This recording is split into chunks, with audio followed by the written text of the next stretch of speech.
Welcome to our channel. Hollywood Movie Review. Twisters 2024 Movie Review. Twisters is a 2024 American disaster film directed by Lee Isaac Chung and written by Mark L. Smith, based on a story by Joseph Kosinski. A standalone sequel to Twister, 1996, the ensemble cast includes Daisy Edgar-Jones, Glen Powell, Anthony Ramos, Brandon Perea, Maura Tierney, and Sasha Lane. It follows clashing groups of storm chasers who investigate a tornado outbreak in Oklahoma.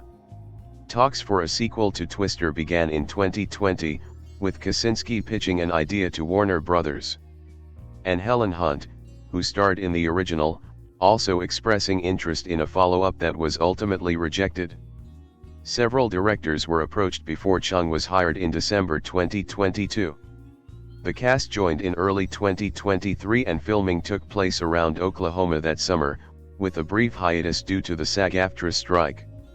Twisters premiered at the Empire Leicester Square in London on July 8, 2024, and was released internationally by Warner Brothers Pictures on July 10, and in the United States and Canada by Universal Pictures on July 19. It received generally positive reviews from critics and grossed over $372 million worldwide on a $155 million budget. Kate Carter works in Oklahoma with storm chasers Javi, Addie, Praveen, and her boyfriend, Jeb. Alongside a Dorothy V. Doppler, the team launches barrels of sodium polyacrylate beads into a tornado in hopes of reducing its intensity and securing funding for further research. However, the crew is caught in the middle as it intensifies into an F5. Addie, Praveen, and Jeb are killed, while Kate and Javi survive. 5 years later, Kate works at a NOAA office in New York City. Javi, working for mobile tornado radar company Storm PAR, offers Kate a 1-week position with his team to test a new 3D tornado scanning system using phased array radar. Kate only accepts after Javi sends a news report about a tornado destroying a town. Kate and Javi join the Storm PAR team in Oklahoma, which includes Javi's business partner Scott. Popular YouTube storm chaser Tyler Owens, known as the Tornado Wrangler, also arrives in Oklahoma from Arkansas looking to capitalize on a predicted tornado outbreak. Tyler is joined by his crew of Boone, Danny, Dexter, and Lily, as well as British journalist Ben. Storm PAR and Tyler's crew chase an F1 tornado that has touched down in a nearby wind farm. Kate experiences a panic attack, rendering her unable to help Javi set up the third and final scanner needed for 3D imaging, and she instead drives away. The team tracks another storm which produces another F1, that also produces a satellite that splits off. Storm PAR chases the satellite after noticing that it is intensifying, but as it reaches F3 strength, it takes out the third scanner. Kate and Javi barely escape and drive to the nearby tornado-ravaged town of Crystal Springs to help recovery efforts, along with Tyler's crew. Having dismissed Tyler and his team as glory hounds, Kate is surprised to learn they use merchandise profits to aid tornado victims, while Storm PAR investor Marshall Riggs profiteers by purchasing tornado-damaged land. Tyler invites Kate to a nearby rodeo in Stillwater, where they begin bonding. When a large tornado hits, Kate leads Tyler and nearby residents to shelter in an empty motel pool. In the aftermath, Kate and Javi argue about Riggs' intentions, causing Javi to blame Kate for their colleagues' deaths. Distraught, Kate retreats to her mother's farm in Sapulpa. Tyler follows and uncovers Kate's previous research regarding the tornado disruption experiment. Kate initially declines Tyler's offer to help retry the experiment but finally accepts. The next day, they release the beads into a passing tornado, but it fails to dissipate. Using scanning data provided by an apologetic Javi, Kate hypothesizes a change in the experiment to correct a previous oversight, namely adding silver iodide. The team tracks another tornado developing near El Reno. Javi and Scott's truck is knocked on its side and back upright again. They escape just as the tornado catches fire after striking an oil refinery. The tornado explodes in size, becoming a mile-wide F5 that heads towards El Reno. Javi attempts to rush to El Reno to help recovery efforts, but Scott pressures him to continue their mission for Riggs. Javi abandons Scott by the road and quits Storm Par. Kate, Tyler, and their team evacuate the townsfolk into a nearby movie theater. A derailed streetcar and debris traps Tyler. Kate struggles to free him, but with the arrival of Javi, Tyler is rescued. Kate drives Tyler's truck into the tornado's center. She fires the silver iodide into the tornado, and after a brief struggle with the controls, she launches the polyacrylate beads also, but the vehicle is overturned before landing on its roof.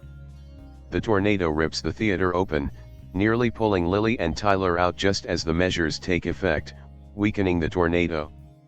The team rescues Kate and celebrates the dissipating tornado. Sometime later, as Kate waits at the airport for her plane to New York, Tyler catches up with her to reconcile with her. Upon learning that flights have been delayed because of strong winds, the two swiftly depart for the storm. A closing montage shows that Kate, Javi, and Tyler have joined in a new tornado radar business and that Ben's story focused on Kate instead of Tyler. In 2020, Joseph Kosinski met with Amblin Entertainment and the Kennedy/Marshall Company to pitch a follow-up to the 1996 film Twister revolving around a new generation of storm chasers. In June 2020, Universal Pictures announced it was meeting with writers to develop the reboot, with Frank Marshall attached as a producer and Kosinski in early negotiations as director. Around the same time, the studio rejected plans from Twister actress Helen Hunt to direct a sequel. That version, written by Hunt, Rafael Casal, and Dave Diggs, who collaborated on the television series Blind Spotting, would have followed all black and brown storm chasers, members of a rocket science club at a historically black college and university. In October 2022, Amblin, Universal, and Warner Bros. Met with directors for Twisters, a sequel being fast-tracked for an early 2023 production start after Steven Spielberg, an executive producer of the original film, expressed enthusiasm for a script by Mark L. Smith. Filmmaking couple Jimmy Chin and Elizabeth Chivazar-Helai, Travis Knight, and Dan Trachtenberg were in talks to helm the project, Kosinski having dropped out to direct F1, 2025. The studio reportedly wanted Hunt to reprise her role, with the hopes of the story focusing on the daughter of her and Bill Paxton's characters. In December 2022, Lee Isaac Chung was hired to direct the now standalone sequel. Chung's pitch to Marshall, Spielberg, and executive producer Ashley J. Sandberg included a presentation that intercut footage from Twister and His Own Minority, a semi-autobiographical indie drama that cost $2 million, specifically a scene in which characters experience a tornado watch. Chung credited his time at Lucasfilm directing an episode of The Mandalorian as accustoming him to projects with visual effects and noted growing up in Tornado Alley as inspiration. In preparation for Twisters, he revisited the original film, Spielberg's Jaws, 1975, and War of the Worlds, 2005, described by him as movies about powerful forces of nature or monstrous things coming at you or looming above you, driving movies such as The French Connection, 1971, and Gone in 60 Seconds, 2000, and Akira Kurosawa's Seven Samurai, 1954, and Ran, 1985, for inspiration in capturing weather through camera movement. Character dynamics were influenced by the films of Frank Capra and Howard Hawks, especially It Happened One Night, 1934, and The Big Sky, 1952. Chung was inspired to approach Glen Powell for a lead role after seeing an appearance of his on an episode of the morning show Today. Powell was contacted while filming Anyone But You, 2023, in Australia to do a chemistry read with Daisy Edgar-Jones over Zoom. Edgar-Jones suggested that her character, Kate, have a camera, in reference to the documentary Fire of Love, 2022, about volcanologists Katya and Maurice Kraft. The character was partially inspired by Dorothy Gale in The Wizard of Oz. 1939.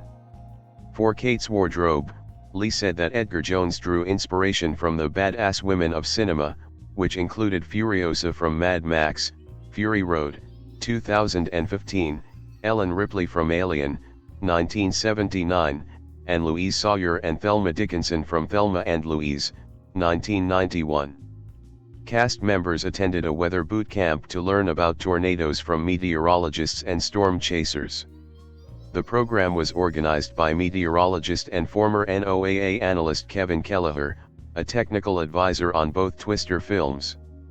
Paxton's son, James, has a cameo as a motel guest who tries driving away from a tornado. Powell's parents also appear as cameos during the rodeo scene, an occurrence that previously happened in all of his films, starting with Spy Kids 3D, Game Over, 2003, where James Paxton also appears in a cameo and also his debut acting feature. Principal photography was initially set for the state of Georgia, outside Atlanta, for budgetary reasons. Instead, it commenced in May 2023 in Oklahoma, where the story takes place, marking Chung's return to the state after Minari. The move cost the crew work days and resulted in the removal of some storm sequences. Filming was to take place at Prairie Surf Studios for 40 days and in Metro Oklahoma City for 50 days. Ultimately, the shoot took 60 days, approximately 70% of which was spent capturing driving scenes. Other locations included the towns of Burbank, Calumet, Cashion, Chickasha, Fairview, Hinton, Kingfisher, Kremlin, El Reno, Midwest City, Okarche, Pawhuska, and Spencer. Filming was suspended in July due to the SAG-AFTRA strike. As 6 weeks of prep time were necessary to resume production, despite only having 3 weeks of material to film, the crew began prepping sets before the strike was over. Production resumed with the strike's conclusion in November and wrapped the following month. Dan Mindel was the cinematographer. Patrick Sullivan, who worked on the original film's art department, was the production designer. Twisters was shot on 35mm film, at Chung's request after receiving support from Spielberg and Mindel, with Panavision Panaflex Millennium XL2 and handheld Arriflex 435 and 235 cameras from RE, using Panavision T-Series, C-Series, and Primo anamorphic lenses. In preparation for the film, Mindel watched westerns, road films, and films produced during the golden age of Hollywood set in rural America. He listed The Last Picture Show, 1971, as an influence on the film's Americana style. Dailies were processed in Los Angeles, so the crew could not review their footage for several days. To maintain continuity, Mindel aimed to film under overcast weather, unless the script asked for blue skies. Because the shoot occurred during tornado season, delays were frequent. It was happening every 3 days or so, Chung recalled. We were always getting shut down. Lightning, windstorms, and then storms that were producing tornadoes came through as well. Challenges arose in El Reno due to heat waves, lightning storms, and strong winds, as well as the presence of a jet engine on set that you could barely talk over and the need for a bright, hotkey light to produce the feeling of a storm-like sky, according to Chung. A set of an El Reno farmers market was destroyed by a storm with 80-mile-per-hour winds, forcing the crew to rebuild it so they could destroy it again for a scene. The farmers market in El Reno consisted of 40 vendors and market stalls. Many of them were inspired from different local farmers markets, featuring produce sellers, baked goods, and local artisans. The set decorating team manufactured, researched, and met with local farmers and vendors from all over Oklahoma. Fake versions of the goods, including pies, vegetables, and cakes, were created using soft and safe materials to avoid hurting the cast and crew by the wind and water machines. A former military meteorologist was hired to monitor weather conditions with a squad of radar watchers, and film safety experts enforced protocols for shutting down production and sheltering when necessary. The prologue was shot during the first week. It used practical effects such as hail, rain, and wind machines to simulate the storm, though the overpass that characters hide under was enclosed in blue screen. While parts of the sequence were filmed on location, the overpass was rebuilt on a makeshift studio backlit near Prairie Surf Studios. 3 locations, Crystal Springs, Stillwater, and El Reno, are ravaged in the film by tornadoes. Scenes set in El Reno were filmed on location, while a 4-block stretch of land in Chickasha stood in for Crystal Springs and Midwest City portrayed Stillwater. Early versions of the script had the Stillwater tornado surround a college baseball game, but Chung suggested changing it to a rodeo. For the rodeo, a metal-roofed grandstand, a ticket booth, an announcer booth, concession booths, and a small marketplace with a few vendors were constructed. The walls were also dressed with faded hatch show print posters that consisted of iconic woodblock prints that promoted music stars such as Elvis Presley and Dolly Parton to suggest history and a faded Americana vibe. The pool of the motel where characters take shelter was constructed for the film. A hole was dug out of the motel's lawn and, since the pool is empty, no plumbing was required. After the shoot, the pool was removed and the hole was filled to restore the lawn. The theater sequence was shot on sound stages at Prairie Surf, using vintage seats from a closed Colorado movie theater. Exterior shots were filmed in El Reno. It was Chung's decision for the characters to be viewing Frankenstein, 1931, a reference to Universal's Monsters franchise. Kate's mother's farmhouse was located in the town of Howe. The accompanying barn was initially a metal shed, which the art department skinned with wood from Missouri to resemble an Oklahoma barn. The barn's interior was built at Prairie Surf. 2 versions of the ending were filmed, one where Kate and Tyler kiss, and the one in the film, in which they do not. Spielberg suggested the non-kiss take to solidify that Kate's character arc was about her returning passion for storm chasing. Automaker Stellantis provided several vehicles for use in the film, including a Ram 1500 TRX and a Ram 3500 used by Powell's character Tyler Owens as a tornado intercept vehicle. The film's tornadoes were created using special and visual effects, referencing footage of supercell clouds and real tornadoes shot by technical consultants, including storm chaser Sean Casey. The tornado in the finale was inspired by the 2013 El Reno tornado, the 2021 Western Kentucky tornado, and a wedge tornado that struck Kansas in 2023. Scott R. Fisher and Ben Snow were the special and visual effects supervisors, respectively. Special effects included wind fans running at around 70 miles per hour, 2 jet engines operating further away from the sets at 170 to 180 miles per hour, dump tanks, high-pressure pneumatic water cannons, and polyacrylamide for hail. Visual effects were handled by Industrial Light and Magic. Terrellin A. Shropshire was the editor. Chung said the most challenging part about making Twisters was balancing the tone because he wanted to entertain audiences while simultaneously taking the natural disasters seriously due to their real-world impacts. In June 2023, amid filming, the Oklahoman reported the production budget for Twisters as nearing $200 million. In July 2024, the budget was listed as $155 million before print and advertising costs. Benjamin Wallfish composed the film's score. The soundtrack, Twisters, the album, was released on July 19, 2024, on CD, LP, and digital download by Atlantic Records. It features 29 songs from primarily country acts, including Luke Combs, Miranda Lambert, Bailey Zimmerman, Megan Moroney, Tucker Wetmore, Tanner Adele, Jelly Roll, and others. Combs' Ain't No Love in Oklahoma led the soundtrack as a single on May 16, with few singles released in the subsequent weeks prior to the film's release. Twisters premiered at Cineworld Leicester Square in London on July 8, 2024. Notably attending the event was Tom Cruise, who worked with Powell on Top Gun: Maverick in 2022. The film also screened at the Taormina Film Fest in Italy in July 2024. The film was released in the United States by Universal Pictures on July 19, 2024, and early in some international markets by Warner Bros. Pictures, beginning on July 10. It was also released through digital formats by Universal Pictures Home Entertainment on August 13, 2024, and on 4K, Blu-ray, and DVD by Universal Pictures Home Entertainment and Warner Bros. Home Entertainment on October 22. Twisters streamed on Universal's Peacock on November 15, 2024.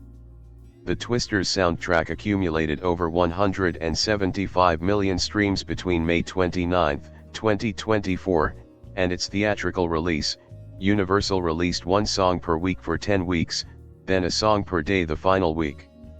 In addition, the studio partnered with radio personality Bobby Bones.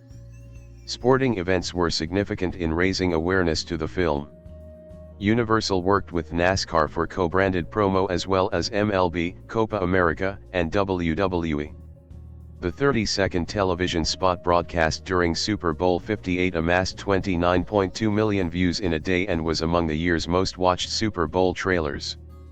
Commercials for the film aired during events for All Elite Wrestling, NASCAR, the Olympic Trials, UEFA Euro Cup, UFC, and the WNBA.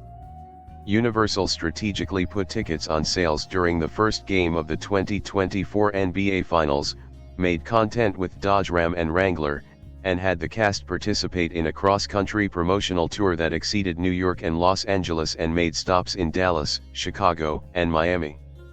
Special screenings were held in Oklahoma and military bases, and discussions were held between the cast and meteorologists. As a result of the marketing, Deadline Hollywood noted that the film's top-grossing cities during its opening weekend were Dallas, Houston, Phoenix, Atlanta, Oklahoma City, and San Antonio, and that theater chains in Middle America like B&B Theaters and Santikos Theaters surged over annual norms. The publication also said the film's not political standing, by not referring to climate change, appealed to red states. Despite it, Post-Track reported that of opening weekend moviegoers, 16% were registered Democrats while 7% were registered Republicans. The highest-grossing theater that weekend was Regal Warren in Moore, Oklahoma, at over $130,000. Twisters grossed $267.8 million in the United States and Canada, and $104.5 million in other territories, for a worldwide total of $372.3 million. In the United States and Canada, Twisters was projected to gross $40 to $55 million from 4,151 theaters in its opening weekend. After it made $32.1 million on its first day, including an estimated $10.7 million from Wednesday and Thursday previews, projections were raised to $75 million. It went on to debut to $81.3 million, the best ever opening weekend for a natural disaster film, surpassing The Day After Tomorrow, 2004. At the time, the film had the third highest opening weekend of 2024, behind Inside Out 2, $154.2 million, and Dune, Part 2, $82.5 million. Of that opening, $2.1 million came from 4DX screenings, a record for the format, surpassing the Super Mario Bros. Movie, 2023. This record was surpassed the following week by Deadpool and Wolverine. Twisters ended its box office run as the 8th highest grossing film of 2024 in the US and Canada. Because of its success in the format, Twisters returned to 4DX theaters alongside the original film from August 30 to September 5. The film earned $35 million and $22.8 million in its second and third weekends, respectively, both times behind Deadpool and Wolverine. During its seventh weekend, as the film was released on PVOD, the film ranked number 3 at the box office behind the latter film and Alien, Romulus, experiencing a 27% box office increase from the previous week. The film's domestic performance was credited to Universal's marketing, which sold the movie on Powell's star power and the option to see the film on 4DX. Of its total earnings, only around 28% came from international markets. For reference, the original Twister earned half of its box office internationally. In the United Kingdom, the film opened in second place behind Despicable Me 4, making £4.1 million. On review aggregation website Rotten Tomatoes, 75% of 397 critics' reviews are positive, with an average rating of 6.70/10. The website's critical consensus reads, "Summoning a storm of spectacle and carried along by the gale force winds of Glen Powell's charisma, Twisters' forecast is splendid with a high chance of thrills. According to the website, critics felt that Chung added more substance to the film and praised the film's visuals and unexpectedly well-handled romantic twist, calling it a rousing piece of summer blockbuster cinema. Metacritic, which uses a weighted average, assigned the film a score of 65 out of 100, based on 57 critics, indicating generally favorable reviews. Audiences surveyed by CinemaScore gave the film an average grade of A- on an A+ to F scale, the same score as the first film, while post-track reported filmgoers gave it 4.5 out of 5 stars. Robbie Collin of the Daily Telegraph gave it a score of 5 out of 5, writing that it vastly improves on the original in all regards. Writing for Entertainment Weekly, Jordan Hoffman gave the film a A- grade, saying there's a ton of technobabble that you have to take on faith, but Jones and Powell do more than sell it, they make it compelling. O.D. Henderson of the Boston Globe earned a 2.5 out of 4 rating, stating that watching the sequel is like playing Mad Libs with the original's plot. IndieWire's David Ehrlich gave the film a B+ grade and said, and for all of the unearned goodwill that Twisters extends to viral content creators, it still makes one of the summer's most emphatic arguments in favor of the big screen experience. Donald Clark of the Irish Times gave it a rating of 3 out of 5, describing it as a sequel that, while no masterpiece, feels perfectly serviceable in the era of lore-addicted trash such as Ghostbusters, Frozen Empire. Owen Gleiberman of Variety gave the film a mixed review. He praised the performances of Powell and Edgar-Jones, but suggested the film was not as innovative as the original film given the prevalence of the internet and actual videos of tornadoes freely available. He wrote, "Staring up at the tornadoes in Twisters, I felt like I'd already seen something exactly like them, and that when it comes to footage of actual tornadoes, I'd already seen something more incredible." The producers of Twisters consulted with the National Oceanic and Atmospheric Administration during development, with the federal agency contributing logos and props built by Dr. Sean Waugh. The agency added that its contribution to scientific accuracy was only reflected in some parts of the film. A scientific review in the New York Times pointed out impossibilities with the film's mechanism for dissipating tornadoes, observing that the method suggested would require many tons of the chemicals used and require a much longer period. A professor at Texas A&M University also remarked, "It's highly unlikely that the small-scale methods depicted in the movie would have any real impact on tornadoes. To my knowledge, no one is actively pursuing such an approach." An article in Wired noted that the twin tornadoes featured in the film do occur in real life as multiple vortex tornadoes, drawing comparison to the Dunlap, Indiana tornado during the 1965 Palm Sunday tornado outbreak. Writer Margaret Rankle criticized the film for not mentioning the link between climate change and the increasing frequency and intensity of tornadoes. Despite Smith's intent for the screenplay to incorporate the effects of climate change, Chung explained his decision to avoid explicitly referring to climate change as wanting to make sure that we are never creating a feeling that we're preaching a message. According to Chung, Universal wanted him to put forward a clear message about climate change, but scientific advisors on the project suggested that he be more measured, because the link between tornado severity and climate change remains unclear. He haven't been this excited about a movie star in a long time. Partly because we haven't had anyone new in ages who exudes that delicious ineffable movie star it. It's not just about looks, though of course a pretty face doesn't hurt. No, it's about the effortless charisma.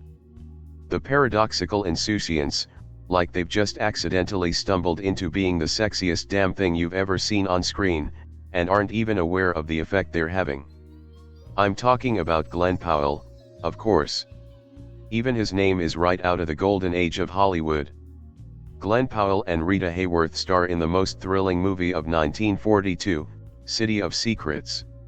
He first made me sit up and take notice as astronaut John Glenn in 2016's Hidden Figures.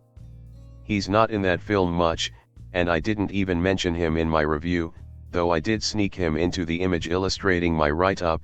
I just had to, because that movie ain't about his character. But when I say he made me sit up and take notice, I literally mean I went bolt upright in my seat the moment he appeared on screen and gasped, quietly, in my head, "Who is that?" Maybe that's the definition of a movie star. When they're on screen, you can't take your eyes off them.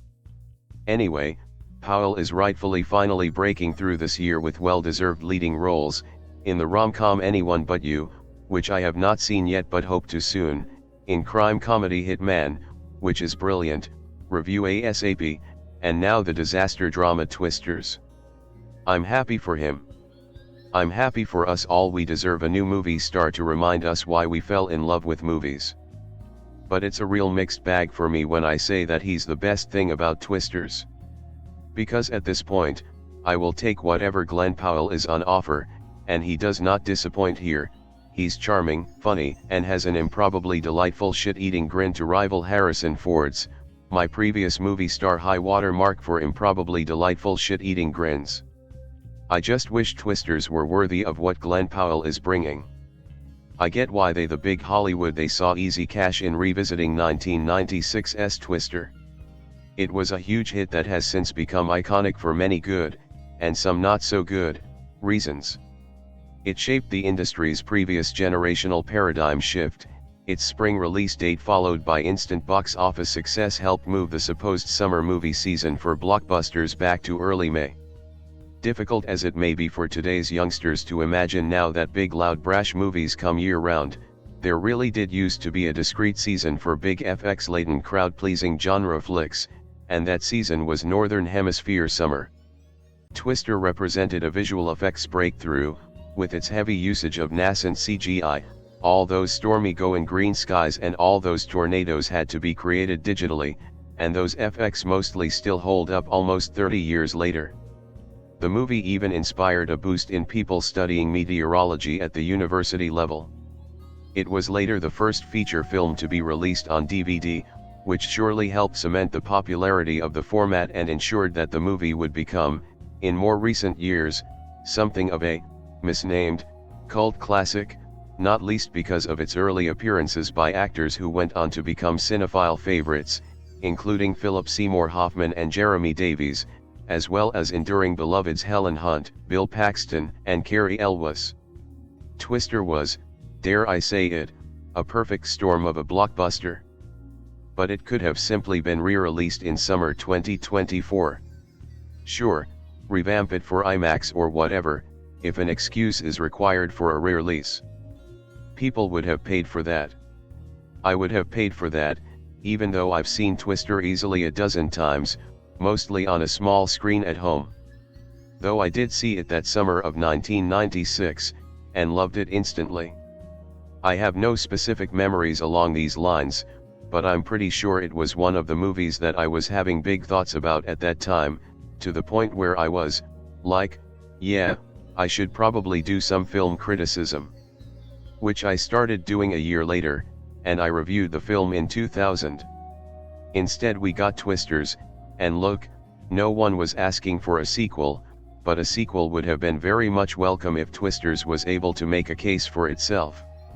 Like, why have you gathered us here for another go at this story at this particular point in time? The one reason, the best one, the big one might be because, a quarter of a century later, we could now admit to the cyclonic elephant in the room in Twister. It was an early climate change movie, with its record outbreak of tornadoes and insanely dangerous, even grading on the tornado curve, weather that is trying to kill you. For another undeclared early human impact on the planetary environment drama, see also 2000's The Perfect Storm, about unprecedented extreme weather and fished out oceans. Maybe nobody realized it at the time, though I would be astonished if the first screenwriter on the project, Michael Fuck with Nature at Your Own Peril Crichton, did not. But looking back now, the 1996 film is quite obviously an attempt to 1. Reckon with increasingly dangerous and unpredictable weather, and 2. Try to learn how to live with it. So it's genuinely astonishing, deeply baffling, and almost embarrassing to sit through Twisters and not see a single solitary acknowledgement of global warming on screen. Director Lee Isaac Chung, Minari, has stated that this is deliberate. I just don't feel like films are meant to be message-oriented, he told CNN. I'm not sure he appreciates that releasing a movie like Twisters in 2024 and not mentioning climate change is absolutely sending a message of denial of reality, of an ostrich-like desire to bury one's head in the sand rather than face literal existential danger. Anyway, that means that Twisters is a hugely cowardly missed opportunity for us, as a culture, to finally grow the hell up about the damage we have done and continue to do to our pleasant earth. This is not the only way in which Twisters is absurdly coy. The movie cannot even decide if it's a genuine follow-up or merely a furtive remake. Screenwriters Mark L. Smith, Overlord, The Revenant, and Joseph Kosinski drop in numerous sly callbacks to Twister but not a single overt one. When meteorologist Kate, Daisy Edgar-Jones, flies out from New York City to Oklahoma at the behest of her former storm chaser colleague Javi, Anthony Ramos, the bad guys, in the Heights, to help him deploy a genuinely cool-seeming 3D radar technology that will hopefully get much-needed detailed scans of active tornadoes, she has to keep telling his team, some of whom are also her former colleagues, that she's not back. Just as Bill Paxton's storm chaser, turned, meteorologist Bill does multiple times in Twister. Oh, Smith and Kosinski shuffle the rebranding around a bit. Kate isn't just Bill but also Helen Hunt's Joe, in that she lost someone important to a Twister. Javi is also Carrie Elwes's Twister corporate suck-up Jonas. But Twisters frequently indulges in for-shot and beat-for-beat Xeroxing of the 1996 flick. It also sneaks in Dorothy, the tech for lobbing little sensors into a tornado for recording just what the heck is going on inside the funnel, with no mention of where it came from. The technology seems to be settled and considered reliable here, while it was solidly experimental in the '96 film. Proving it could work was the geeky backbone of the previous movie.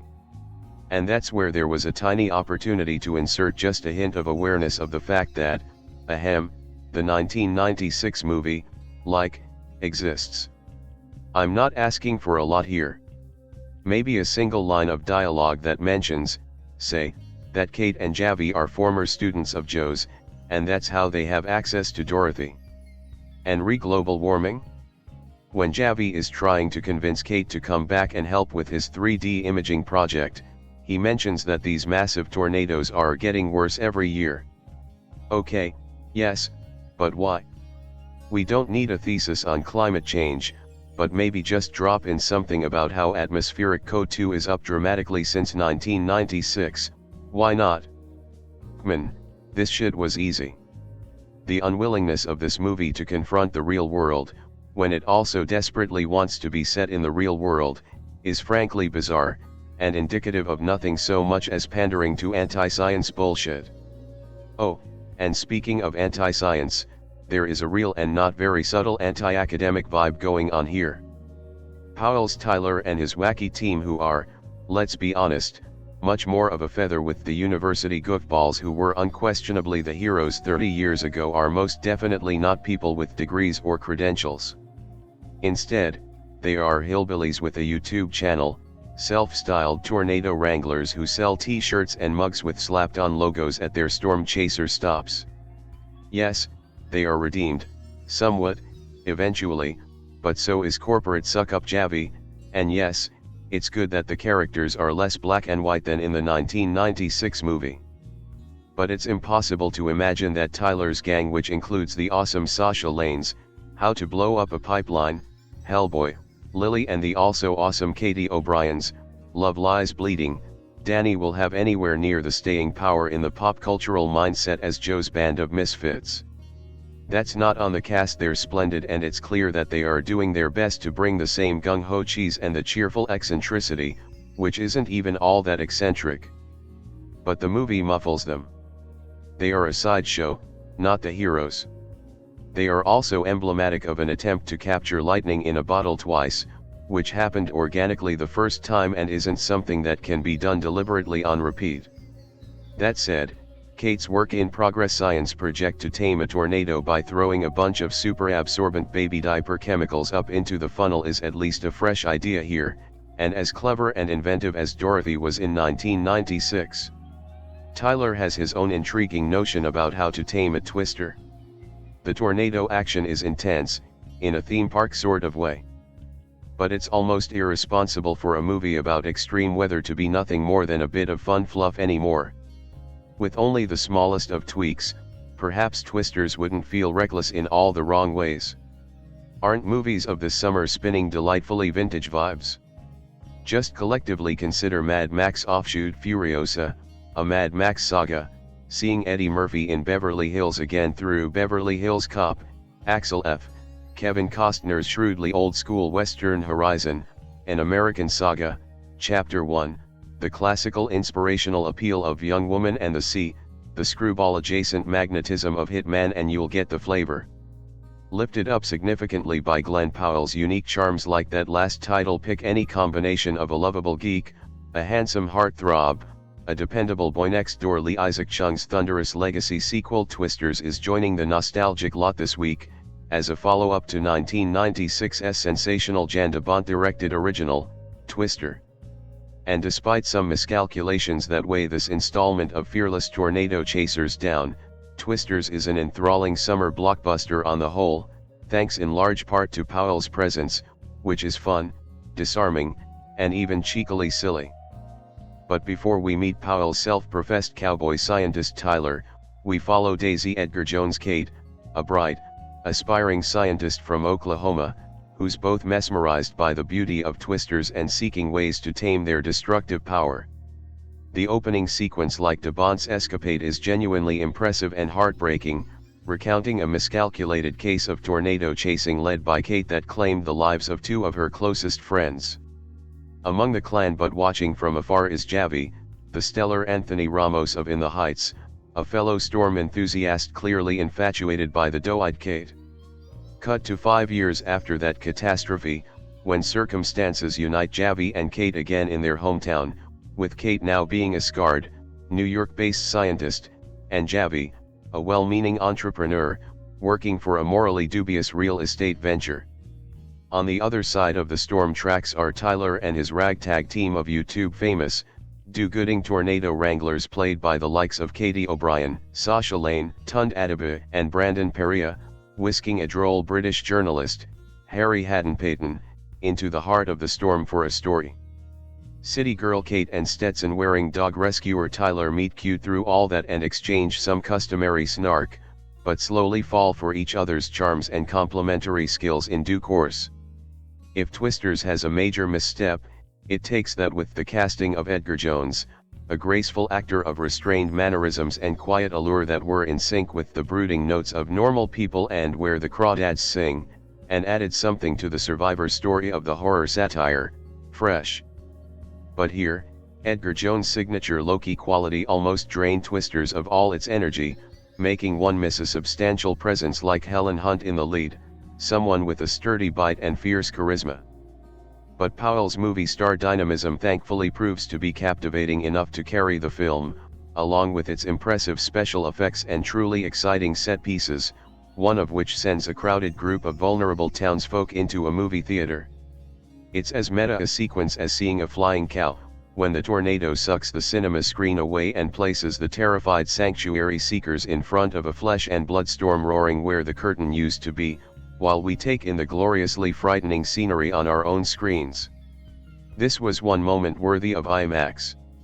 Whether or not it was the intention of Chung, and scribe Mark L. Smith, working from a story Top Gun, Maverick director Joseph Kosinski, the scene openly telegraphs that some sights ought to be seen in movie theaters, and movie theaters alone. Elsewhere, Chung capably captures the vistas and vastness of the heartland, something he's already proved his fluency in through Minari, a modest indie that could have afforded some deeper grace notes to its female characters, but still told its immigrant story with the Americana backdrop absorbingly. The same grip is here in Twisters, too, unafraid to spell out some genuine social notes snuck inside an entertaining package backed by a big-time Hollywood budget. In that, Twisters shows the soul-shattering impact of these storms and laments all that they take away from hard-working folks with limited means. It's perhaps unfortunate that Twisters never approaches saying climate change clearly, but the implication is right there for whoever would like to see it. These storms are more destructive than they used to be, and there is cause for concern for the future. Meanwhile, if only the rom-com ending of the film fully committed to its foolishly big-hearted Hollywood bit and gave us a much-needed Hollywood kiss between its smitten leads. Without that, which honestly lands like an oversight, it feels like money is left on the table. Still, this Twisters swirls and churns gleefully, scratching that big-time disaster movie itch with visual panache. It might be a bit more of the same compared to Dabont's superior predecessor, but that sameness still adds up to a scrumptious action feast. Twister was the smash hit 90s disaster film about tornadoes, co-scripted by Michael Crichton, which sent an innocent cow twirling up into the heavens. Now here's the Jeopardy multiplying follow-up called Twisters. There are loads of them, although the title might lead some British audiences to assume it's an affectionate biopic of racehorse trainer Nigel Twiston-Davies. Lee Isaac Chung, known for his autobiographical movie Minery, directs, and Daisy Edgar-Jones plays Kate, a brilliant and courageous tornado researcher, or maybe tornado whisperer, chasing down the whirlwinds in Oklahoma, a country gal with an instinctive knack of knowing where they're going to spring up. Kate is haunted by an awful event in her past and knows as much as anyone how tragically destructive tornadoes can be. Her mom, Maura Tierney, points out that these days there are more twisters, more disasters, more extreme weather events, and you'd think a scientist like Kate would name the obvious culprit. Yet this film seems weirdly coy about saying the words climate change out loud. Kate has a new scientific plan to fire chemical reagents up into the twister to halt its terrifying spiral and thereby save lives and communities. She is helped by project leader Javi, Anthony Ramos, who may have feelings for her. But they are both exasperated by the arrival of a whoopin' hollerin' and irresponsible storm-chasing good ol' boy called Tyler, who's in it for the hedonism and the thrills and drives around getting millions of views for his YouTube channel. Tyler is played by Glen Powell at a level of extraterrestrial handsomeness which is usually attributable only to AI. Kate and Tyler are naturally annoyed by each other, but could a tornado of love be starting to stir? Could the livestock be heading skyward? Certainly, the twister here is an obvious symbol for orgasm. While there's not a whole lot of explicit romantic activity in this family movie, who needs it when you're driving around looking for the meteorological G-spot and finally find yourself hunched in the middle of a biblical supernova, screaming with obviously sexual excitement? The earth really is moving. Well, Twisters is a fun film with some big set-piece scenes, and Ramos and Powell make gallant admirers for Kate. I do think though that the movies still haven't given Edgar-Jones, so excellent in TV's Normal People, the well-written big screen role she deserves. Some spectacular stormy weather, though. Let me start off with a few of the possible negatives. I had plenty of yep called that moments, or as some in my family say, we could write this moments. But there were a couple of times where I called some things and I was wrong.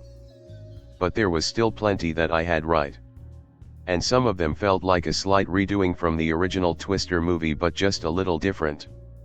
A bit like Top Gun Maverick. The nature of the story will limit your availability of options.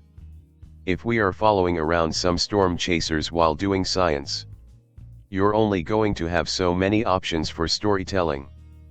But like Top Gun Maverick, Twisters pays enough nods to the original without being a complete reboot or retelling, while introducing us to a different crew and the next generation of storm chasers. Twisters is basically a standalone movie. You don't need to know the first one to watch it. The only direct tie I saw to the first one is the Dorothy machine to collect the data from inside a tornado. We see it while it was used at the start of the movie. But as years have passed, the technology has changed and science needs new machines and data. Then we're off on a somewhat familiar but different story. The movie was a really good ride. I very much enjoyed it. Even more than I thought I would. You're right back in the danger zone next to and in the tornadoes. The visuals help pull you in.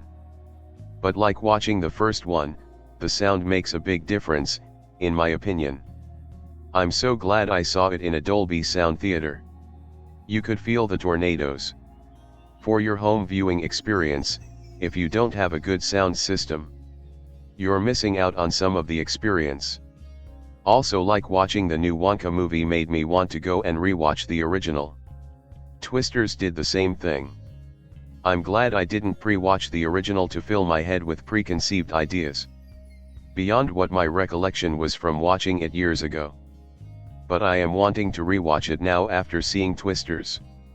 For a generation, Jan de Bont's 1996 rip-roaring tornado rager Twister was a definitive movie-going experience. A white-knuckle spectacle that practically made you feel the wind whipping through your hair.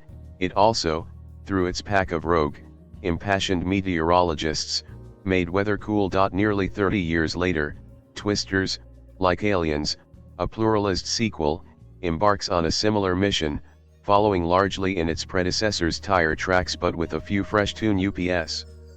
Weather still handily exists, but bolstered by global warming has led to an angry succession of tornadoes wreaking havoc across Oklahoma.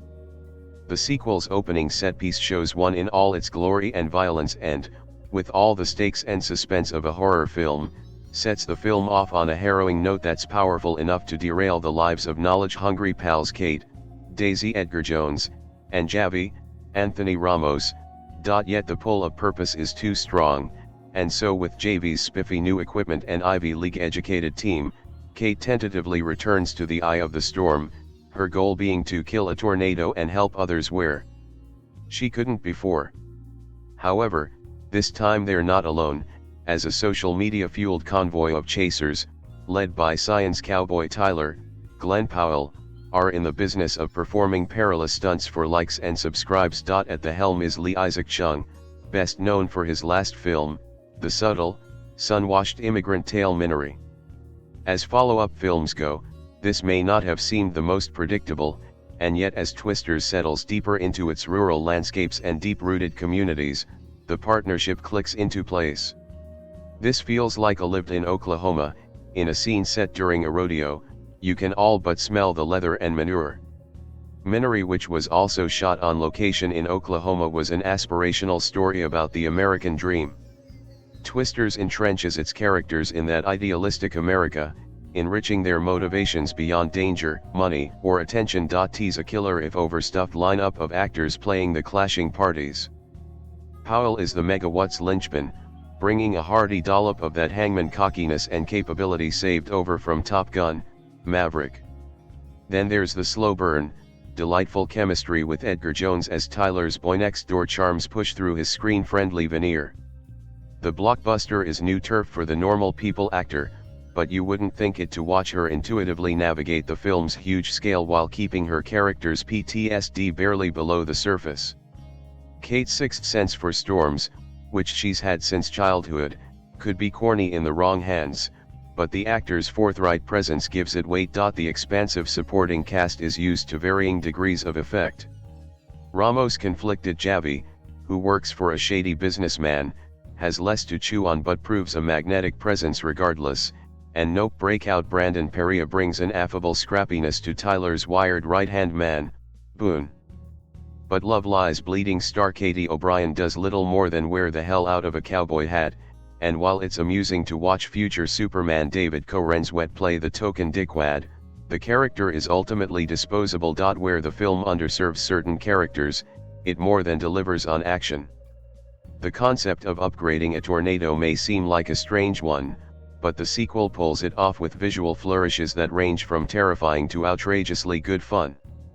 Steven Spielberg has an executive producer credit under his Amblin banner, and you can feel echoes of his work in the thrill of the thrashing rain and the ginormous, relentless cylinders of destruction as the human drama boils over below. All is captured on film, with the dark gray wash of the storms balanced with lush greens and sunny hues while the weather pauses for breath. Simply put, Twisters wears its big summer movie heart on its sleeve. The score is rousing and righteous, the star power at times overwhelming to look at directly. To clarify, Powell walking through a downpour in a white t-shirt serves absolutely no narrative purpose. Powell being reunited with Maverick's Joseph Kosinski here on storywriting duty feels like no coincidence. Cruise may be absent, but Twisters effectively throws every other adrenaline-pumping cinematic tool in its bolted-down wheelhouse at you. At one point, our heroes are quite literally ushering crowds into a movie theater for shelter. and you'd do well to join them. Who'd have thought that Lee Isaac Chung, the director behind Minari, 2020, a gentle indie drama about a South Korean immigrant family starting a farm in Arkansas, would produce the most fun classical Hollywood blockbuster since 2022's Top Gun: Maverick. The lyrical, quiet charms of Minari won over many critics and secured a Best Picture nomination at the 2021 Oscars. I and many others found that film a soothing antidote to the chaos of the dark pandemic days, as we talked about on episode 5 of Three Brothers Filmcast. But Twisters comes like a booster dose of whatever Maverick injected into cinemas in summer 2022. Joseph Kosinski's Top Gun Legacy sequel almost single-handedly restored the summer movie season and reminded cinemagoers that fun and uncomplicated blockbusters should be well-crafted and seen on big screens. Chung's Twisters confidently re-UPS the commitment, and it seems like audiences are responding, with Twisters sucking in over $80 million on its opening weekend in North America.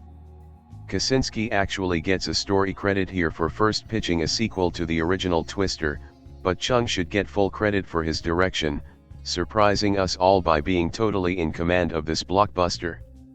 Evidently, directing an episode of The Mandalorian, Chapter 19, The Convert, the third episode in Season 3, familiarized Chung with visual effects work. As if engaging with conversations about the state of cinema, Chung shows, during the climax of Twisters, a movie screen and the entire wall behind it being ripped out of a theater building while the screaming townsfolk and us, the movie audience, watch an oncoming Twister through the gaping hole where the screen should be. Such a moment can be interpreted as meta-commentary, but it's also a nod to the original Twister, 1996, which features a scene with a tornado hitting a drive-in at night, which I discuss in my retrospective essay on the original.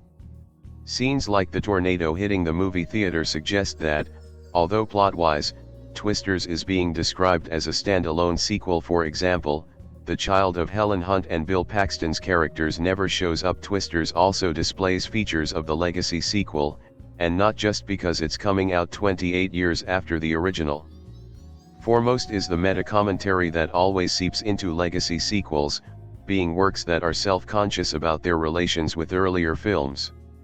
We also get small references and points of connection here and there. Bill Paxton's actual son, James, cameos as an annoying motel customer who gets his just desserts, according to the logic of disaster movies. The original movie's sensor technology is used by the new research team, but we also get new technology, also named after the Wizard of Oz. While the original film had Dorothy I-4, here research teams are equipped with large portable scanner pads that are designated Lion, Tin Man, and Scarecrow. If we compare the narratives of the two films, we see that Mark L. Smith's script contains repetitions of, and variations on, aspects of the original. Like Helen Hunt's Jo in the original film, Daisy Edgar-Jones' Kate suffers from trauma caused by a tornado, which we witness in the first scene.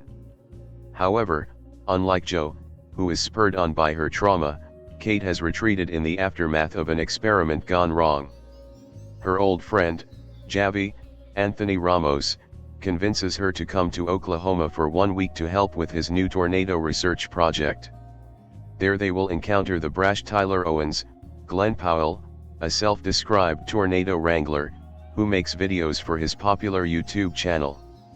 The wild approach of Tyler and his crew, which includes a drone pilot, Sasha Lane, and a videographer, Brandon Perea, is to drive a truck into the path of a tornado, use a rigged-up drill system to secure the truck to the ground, and then ride out the Twister like a cowboy on the back of a bull.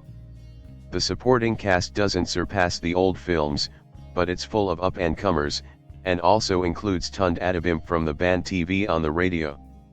Kate's goal is to collapse a tornado using moisture-capturing chemicals, the stuff used in diapers. The research team initially butts heads with Tyler's crew, who seem motivated by money and fame and thrill-seeking.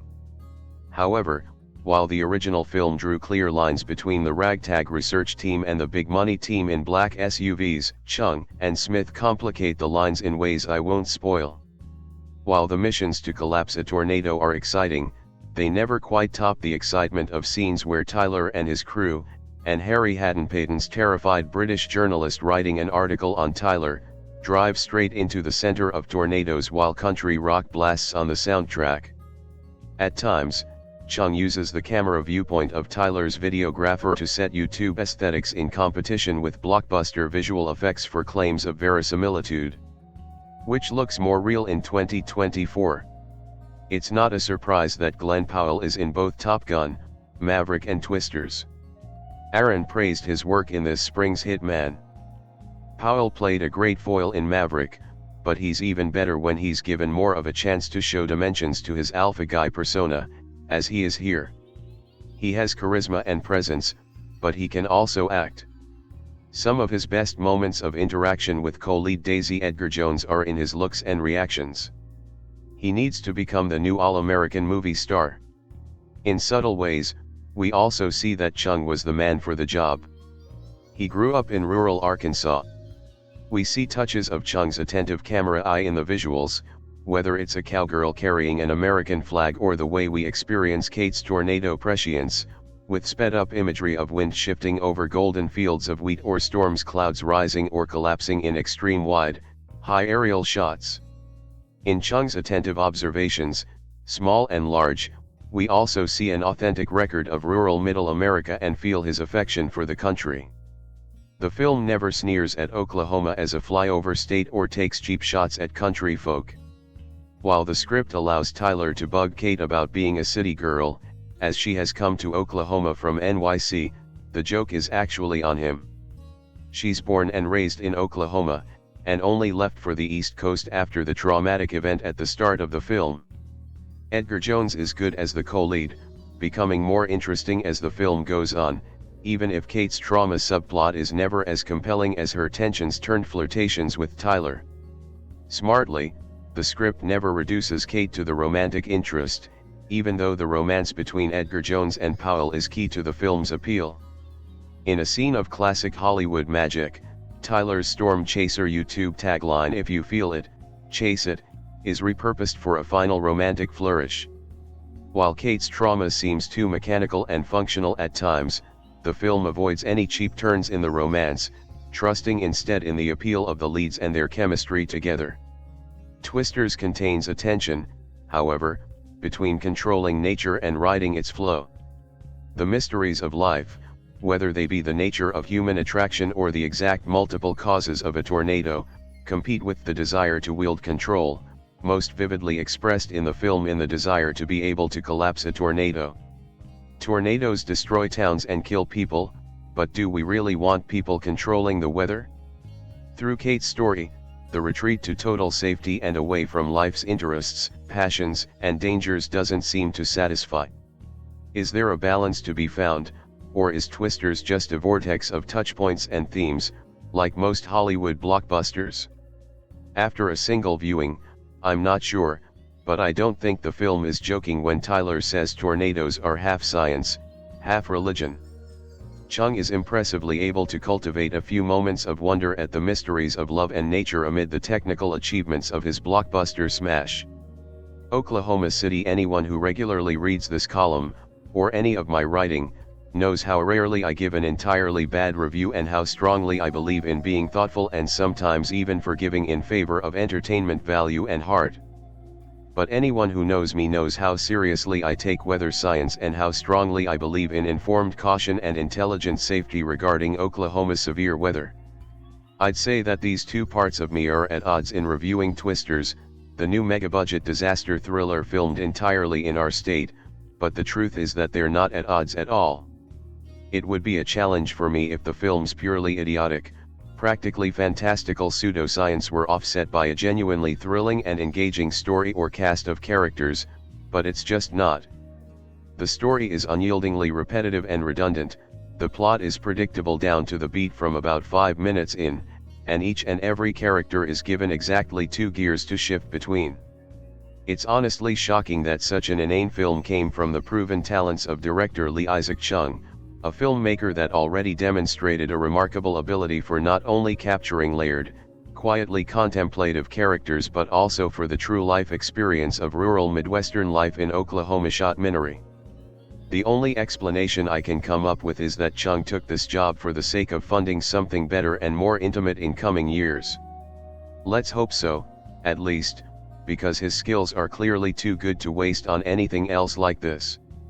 I admit I was no fan of the original 1996 Twister, especially given its ill-informed pseudoscience and detachment from reality, but it at least had a dumb fun sensibility and at least a tiny bit of heart and legitimacy to its characterization of Oklahoma. In the new Twisters, even the presentation of Oklahoma itself comes across as gratingly pandering and concerned with an unearned, Hollywood hallucination of what life in the Sooner State even is. This whole movie is Okie-sploitation, a relentless collection of millennial cowboy stereotypes and good old boy attitudes with pervasive country music and an open disdain for technology, big cities, and even an unnecessary over-the-top, posh British character that exists solely to be ridiculed. To believe Twisters, Oklahoma is 100% dirt roads, rodeos, sepia-hued Dust Bowl towns, and an aggressively uninformed, ignorant population with seemingly no knowledge of tornadoes or weather awareness at all. Sure, a lot of Oklahoma is rural, and sure, that's where the majority of tornadoes and storm chasing will happen, but Twisters doesn't seem to acknowledge that places like Oklahoma City or Tulsa even exist. That wouldn't fit in with the film's depiction of Oklahomans as some kind of undiscovered tribe with no understanding or warning system for their own destructive weather. Save for one single, unexplained mention of the letters NWS, the National Weather Service doesn't seem to exist in the world of Twisters. There's never a mention of a watch or a warning. No one in any town in the film has a phone alert of any kind or even seems to know that you can track weather or that storms are predicted with remarkable accuracy in the modern age. In Twisters, tornadoes spawn out of absolutely nowhere, with no warning or expectation, even by the movie's main character, Kate, who is sold as some kind of supernatural tornado whisperer that tracks wind patterns and can pinpoint exactly when a tornado will drop just by feeling. And yet, tornadoes still creep up and surprise her out of nowhere numerous times like they're the stealthy, silent killer in a slasher movie. The storm chasers have no contact with the weather service, absolutely no involvement or communication with the television stations, and, except for the heartless, corporate-backed villain group, seemingly no access to even the most basic satellite radar imagery that we can all pull up on our phones. Nope. In Twisters, the storm chasers just stand at an intersection and look at the clouds and debate which ones will drop a tornado out of nowhere, tossing terms like cap, shear, and velocity around like an 8-year-old that just started watching Mike Morgan. Both Morgan himself and Emily Sutton appear on TV screens in the film spouting nebulous conjecture about the worst tornado outbreak in years. But do the adrenaline junkie storm chasers ever turn on a television or open an app to see what they're saying when the storms kick up? No. Never. Not once. Everyone just acts dumbfounded about how and why the storms are getting worse and more numerous every year. Is there ever even so much as a single mention of climate change? Absolutely not. Instead, the chasers are each obsessed with their own, profoundly dumb objectives. Glen Powell's reckless redneck heartthrob is intent on driving directly into and inside the tornadoes to launch fireworks from inside the vortex for YouTube content, legitimately the most infuriating and irresponsible thing this movie has to offer. Expect to see at least a few idiots die trying to recreate it? In fact, the number of times that characters drive straight up to and inside tornadoes with nothing to protect them but their own tenacity is mind-boggling, and mind-bogglingly stupid. The well-funded, high-tech villain group, meanwhile, is trying to set up planted, stationary 3D image modelers in a triangle around a, still-moving, tornado to create the best scan ever made of a tornado. Why that would be helpful in any way is never explained. The tornadoes in the film, by the way, all seem to move at about 10 miles per hour, even all the countless destructive F4S and F5S spinning at 200 miles per hour or more. And then, of course, if you've seen the trailers or commercials, you know that Daisy Edgar-Jones protagonist, Kate, is developing a way to seriously stop and collapse a tornado in its tracks. Her plan utilizes superabsorbent polymers, a very real substance that can absorb hundreds of times its weight in water and moisture. She plans to launch a few hundred gallons of the stuff into a tornado to suck up the moisture inside and kill the twister as if it were the shark in Jaws. Superabsorbent polymers do exist, but they also result in either a fine, non-melting snow-like powder that would fly out of a collapsing tornado and bury an entire town, or in a thick gelatin that would presumably fall out of the sky and crush a building or two. The greatest insult comes at the climax when a gigantic destructive twister is bearing down on the town of El Reno, the same city that suffered the wrath of the largest tornado ever recorded just 11 years ago, resulting in 8 deaths, including 3 beloved storm chasers. Allegedly it was meant as some kind of homage, but given that the real people were killed in a nightmare scenario that so closely resembles what the characters in the film continuously do for fun, it just feels offensive and in terribly poor taste. As someone who takes this subject very seriously and who wants to see an ever greater level of respect and understanding paid to our real severe weather, please do not see this film in theaters. Back in college, everybody recognized that science department whiz kid Kate Carter had a natural, instinctive gift for reading storm patterns. While others slaved over thermal readouts and predictive graphs, she could just feel the breeze, study a distant cloud bank, sense pressure changes and know what was about to happen. In fact, while at college she worked diligently to figure out how to use those skills to control and dissipate the destructive forces of nature. But while vying for a massive grant to boost her work, something went terribly wrong. During a field experiment, 4 members of her student crew including the man she loved were killed by a massive F5 tornado that they stumbled into. Kate led them into that danger. And as far as she's concerned, the blame for their deaths lies with her still. So now, years later, the emotionally wounded Kate has left her storm-chasing days behind and settled into a staid position with the National Weather Service. That's when Javi, the only other surviving team member from that college disaster, takes a shot at pulling Kate back into the storm hunter world to test a groundbreaking new tornado tracking system. The tech is the latest and most advanced. It could be the key to saving thousands of lives. And this year happens to sport the perfect confluence of weather patterns that will frequently have tornadoes roaring down the plains of Oklahoma. Kate hates the idea of stepping into the path of killer storms again. But she does want to save lives. So she reluctantly agrees to give Javi a week of her time. This go round, however, there are more than just storms blowing through the windswept fields of grain in Tornado Alley. Indeed, Kate soon crosses paths with a charming but completely reckless social media influencer named Tyler Owens. He has a chiseled prettiness and million-watt smirk that Kate instantly dismisses. But it's his YouTube hijinks that really earn her scorn. Not to mention the fact that the storm chaser calls himself the Tornado Wrangler. Ugh. Tyler, on the other hand, is intrigued by Kate. She's definitely attractive. And her storm whisperer skills are impressive. I mean, he's got a British reporter embedded with his group, and Kate's incredible ability to predict storm patterns might lead to some solid press coverage. But the fact that she is doing her best to ignore him, kinda seals the deal for Tyler. He's going to stay on her trail.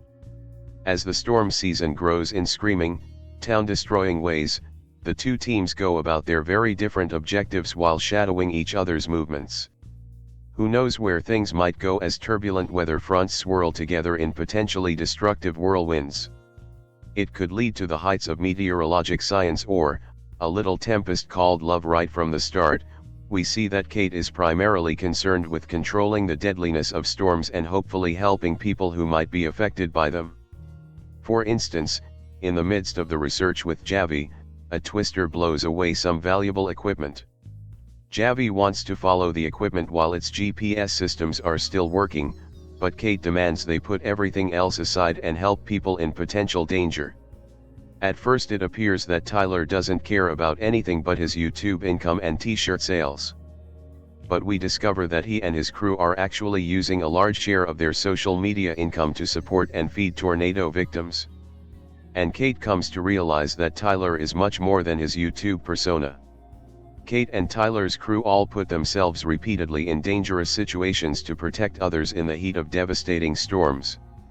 Kate even drives into the heart of a massive twister in the hope of saving a small town, knowing full well that it will likely kill her. In that same light, we repeatedly see characters protecting family and friends. Kate's previous boyfriend does that, for instance, shielding her and verbally calming her before being swept away by turbulent winds himself. And we see a mom make the exact same choices to protect and calm her terrified daughter. Kate and Tyler also talk about how certain fears in life can sometimes govern our choices.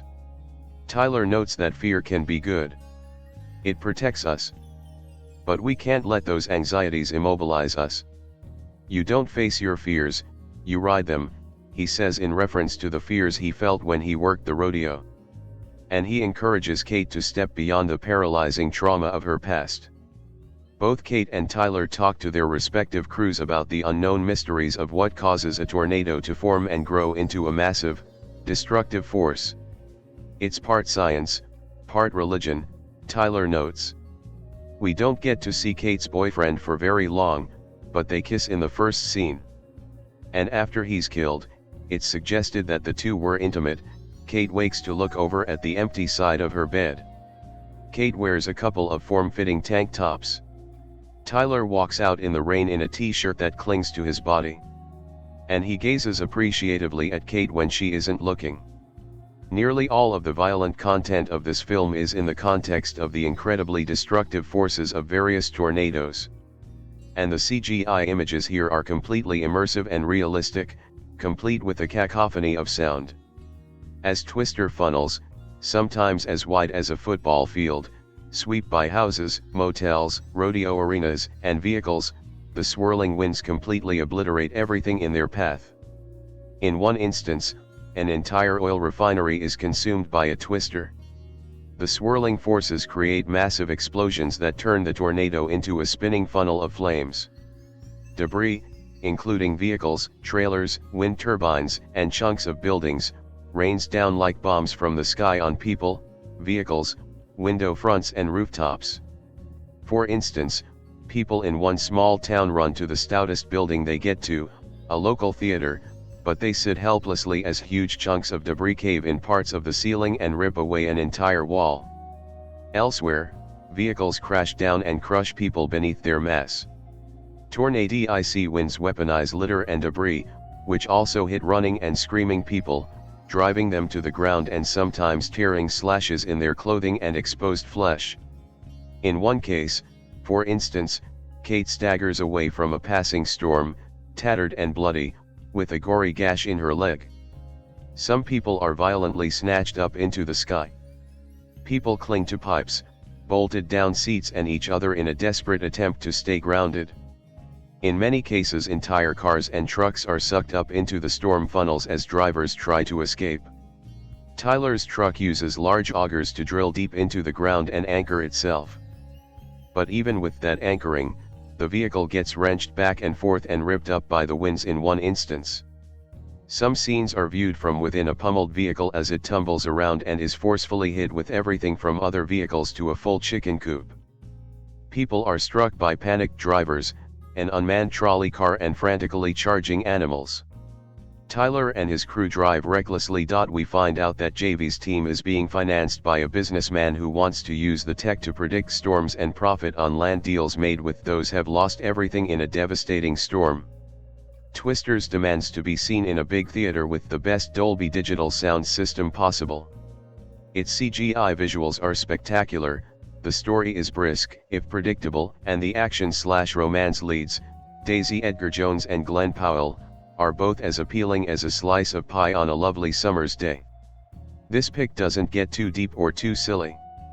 Nor does it take itself too seriously or thump its chest over any current meteorological hot topics. In fact, director Lee Isaac Chung made it clear that he purposely decided not to address climate change in the story because he didn't want audiences to feel preached at. He just wanted a film focused on pure entertainment. That said, family moviegoers should be aware that this is not necessarily a laid-back, relaxing kind of film. Which, of course, is also true of its predecessor from nearly 3 decades ago, 1996's Twister.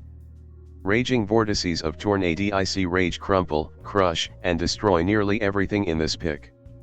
Buildings are obliterated, vehicles are tossed, people are sucked, screaming, up into the air, and survivors are left scraped and bloodied. In fact, about the only things that survive these stormy onslaughts are a few well-equipped Ram trucks. That violence and a smattering of foul language are the biggest detractors for younger viewers.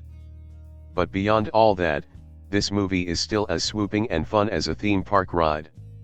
Not to mention a massive advertisement for driving a Ram truck when the going gets rough. Is there anyone among us who didn't feel some trepidation at the thought of a Twister remake?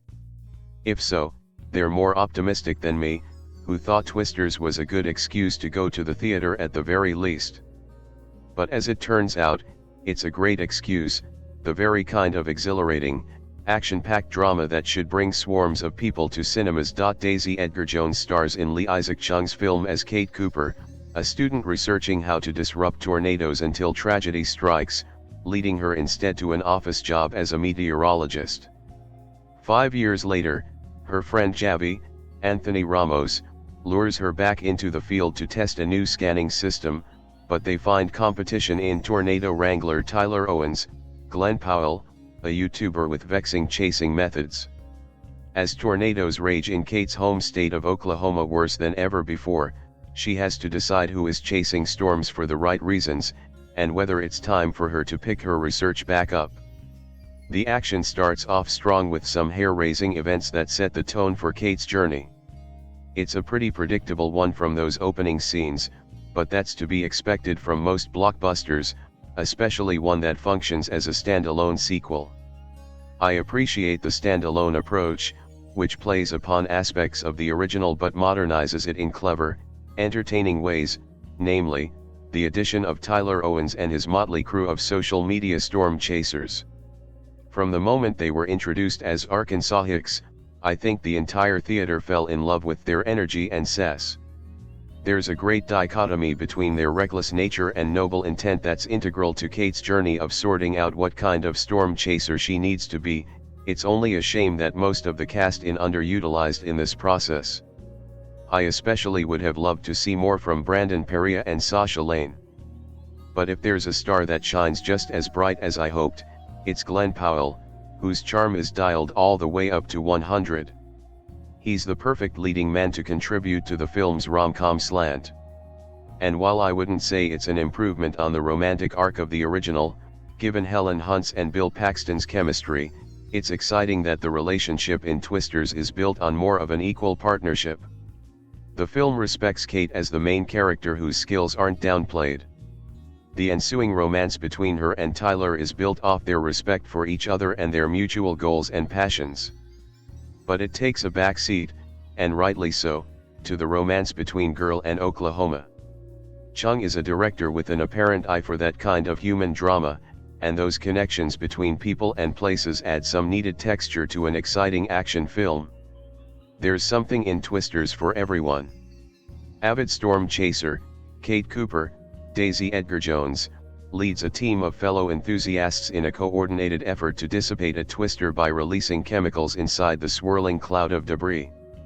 When her experiment goes awry, the team frantically flees the raging tornado on foot, but only Kate survives the tragic run-in with nature's fury funnel. 5 years later, Kate is working in the weather department of a major news outlet in New York City. One day an old friend, Javi, Anthony Ramos, pays her a visit. Javi entices her to return to Oklahoma, which is experiencing a record summer for tornadoes. Still haunted by her earlier failure, Kate only agrees to a 1-week excursion because newer technology might aid her research and help validate her experiment, which has the potential to save millions of lives. What ensues is a series of close encounters with the titular terrors. In case the name of the movie wasn't a dead giveaway, yes, Twisters is a loose sequel to Twister, 1996. I say loose because none of the characters or actors from the earlier film appear here.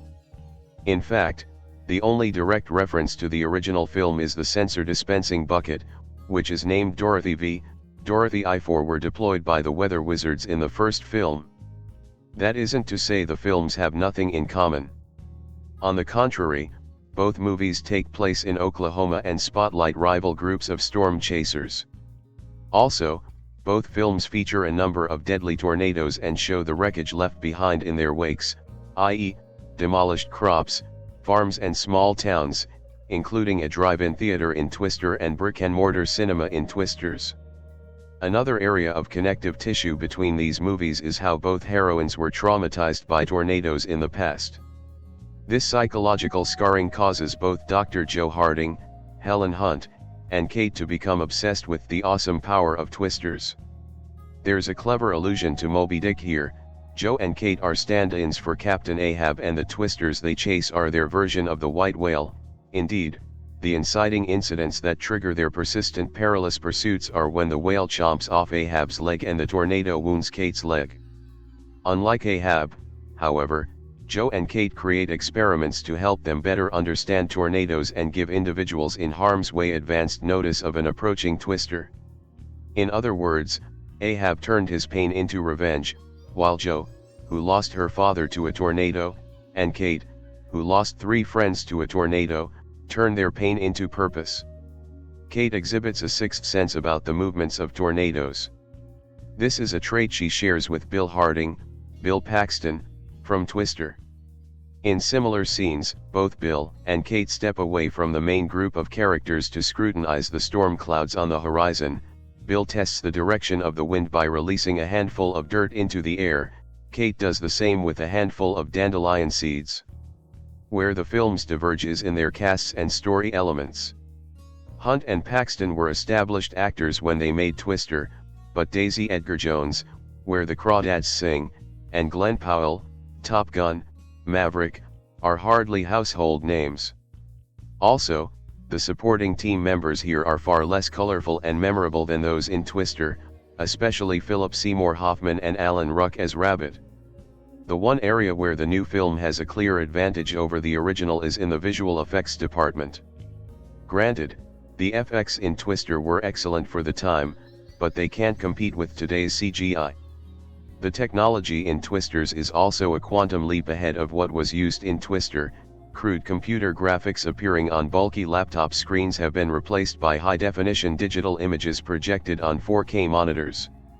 The coolest piece of new tech in Twisters is the drone that's in the shape of a small plane. The images it captures as it approaches a tornado are breathtaking.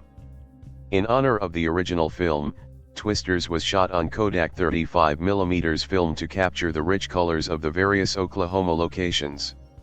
This is a really nice touch that helps unify the overall look and feel of both movies. In a story dominated by characters chasing tornadoes, there's little time to stop and reflect on spiritual matters, other than to pray for God's protection when a twister unexpectedly changes course and plows straight toward your vehicle. Still, despite its action-packed plot, there are a few meaningful themes to explore here. Sadly, none of them are as weighty as the one that hovers like an angry thundercloud over Twister, namely, divorce. Twister begins with Bill serving divorce papers to Joe, which would never happen in real life, and Joe finding every excuse in the book not to sign the documents. Bill gets swept up into chasing storms with his old crew and discovers he has far more in common with Joe than his new, prim and proper fiancée, Jamie Gertz. At the end of the movie, Bill and Joe kiss and appear to be well on their way toward rekindling their marriage.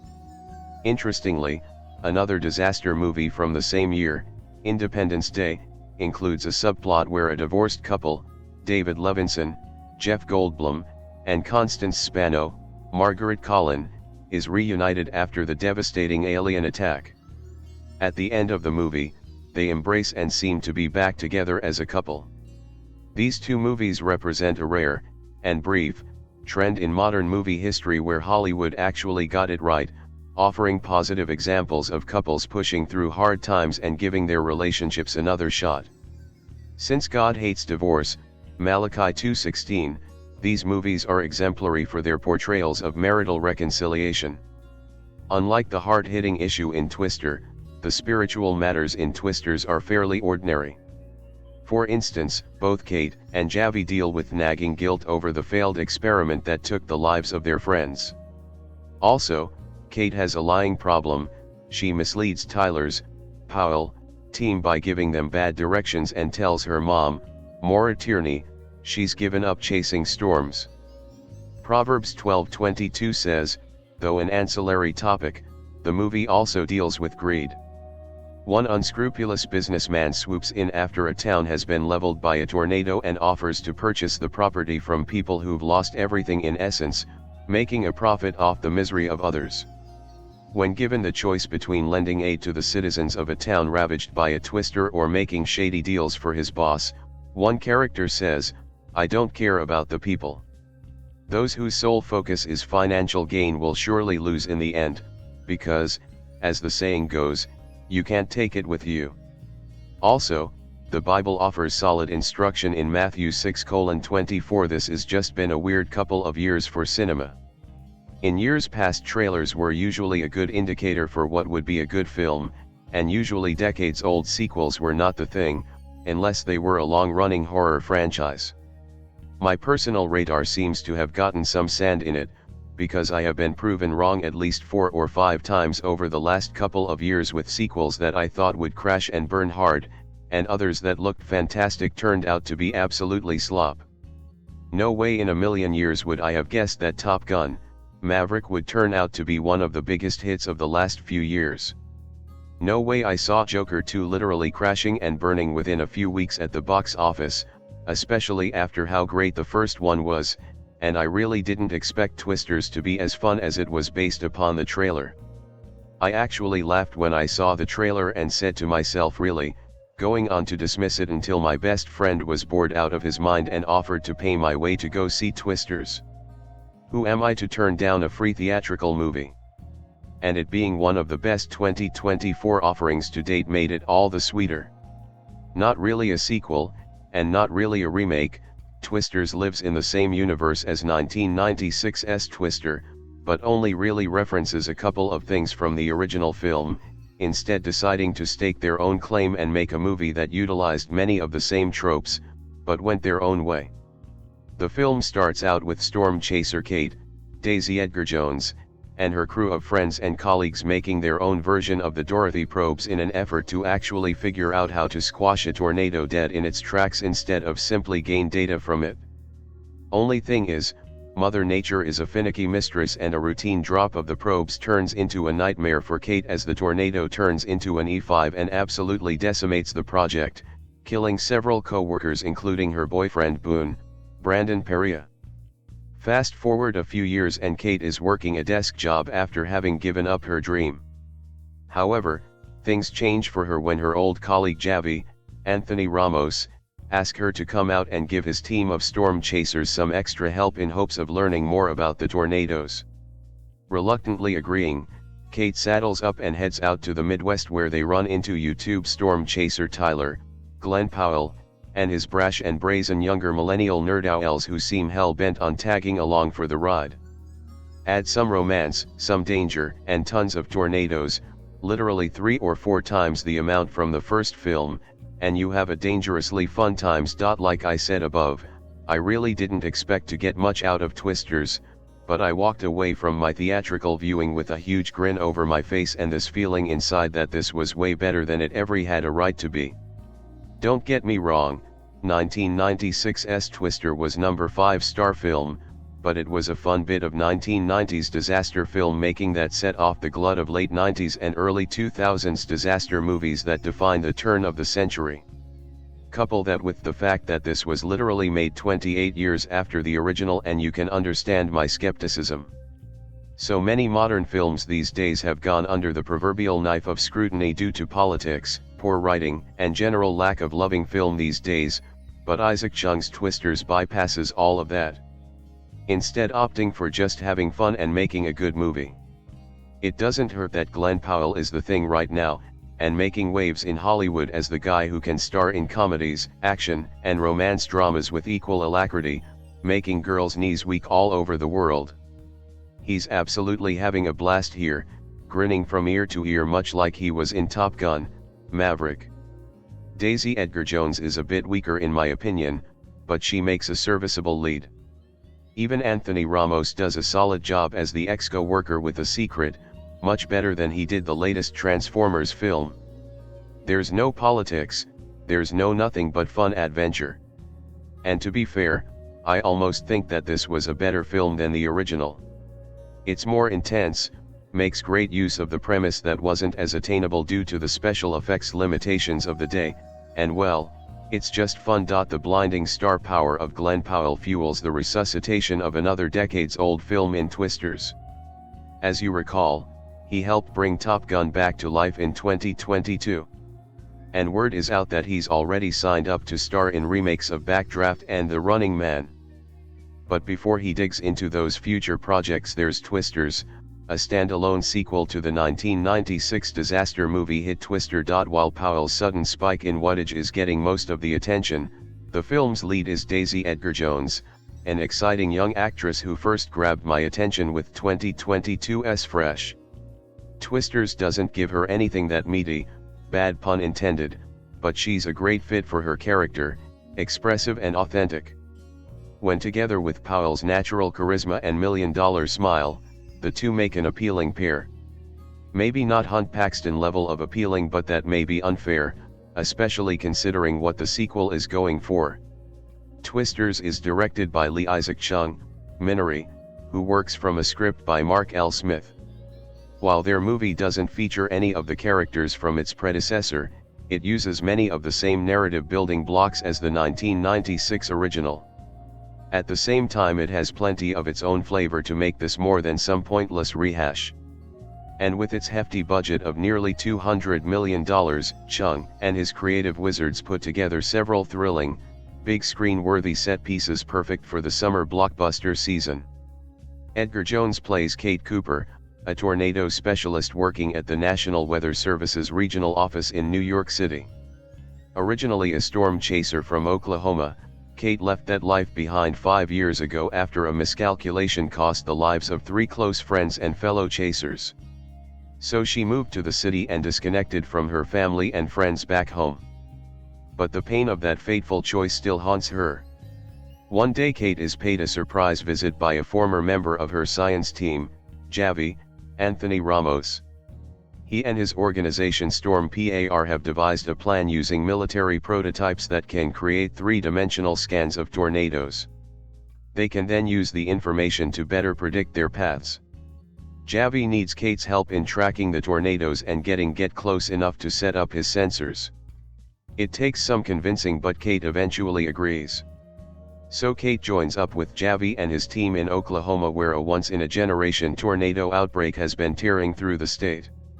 Enter Glen Powell as Tyler Owens, a cocky storm chaser and self-proclaimed tornado wrangler from Arkansas.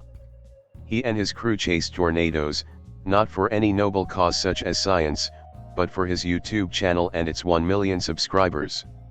To no surprise, the two outfits find themselves competing to see who can get to the storms first. From the first moment he arrives on screen, Powell is a charismatic force of nature. He gives a pitch-perfect performance that highlights the qualities that has made him such a hot Hollywood commodity. He has a cowboy swagger yet is effortlessly charming. But perhaps his best quality is his ability to laugh at himself. Twisters gives us some funny scenes at his character's expense, and Powell has a blast with them. He's an absolute scene stealer, and you believe in him whether his character is ratcheted up or dialed down. Twisters is sprinkled with several entertaining side characters who shine despite being underutilized by the script.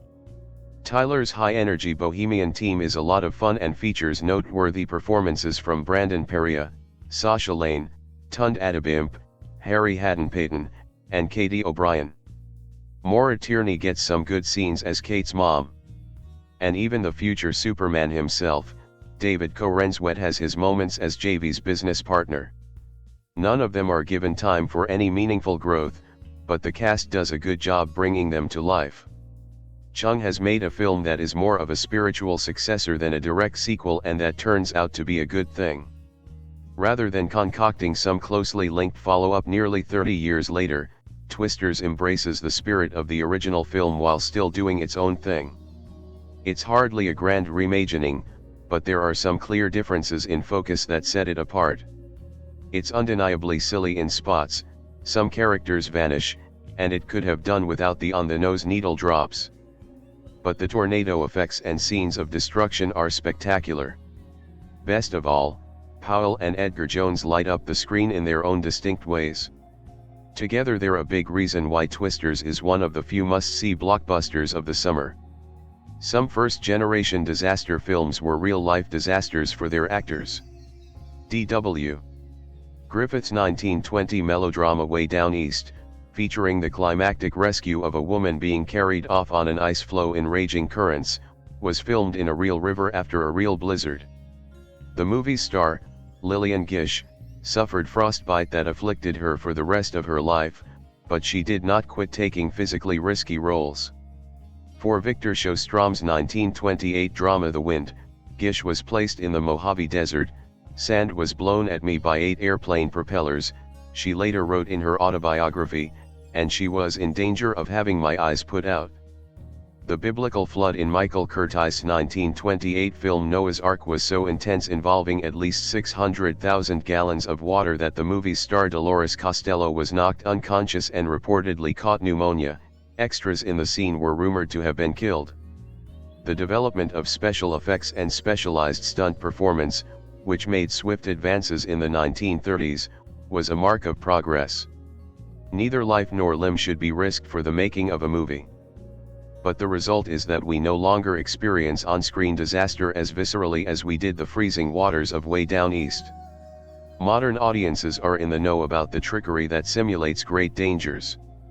Films must find creative ways to arouse thrills. Twisters, like its 1996 predecessor, Twister, features little on-screen that's likely to terrify viewers. The tornadoes in question look like what they are: elaborately artful illusions. Instead, both films pound the audience into nerve-jangled exhaustion with their sheer quantity of storms, featuring a roaring soundtrack and percussive musical scores so relentless that one imagines timpanists in the fields beating madly alongside the whirlwinds, like the Count Basie Orchestra playing in the desert as the sheriff rides by in blazing saddles. Twisters, directed by Lee Isaac Chung, tweaks the original premise and introduces new characters, yet remains conspicuously derivative. The movie's family resemblance includes a basis in survivor's guilt and an element of romantic comedy. But, more than its predecessor, the new film moves the fear factor out of the sensory realm and into the emotional one. The 1996 movie begins with a girl named Jo seeing her father die while trying to save her and her mother from a tornado.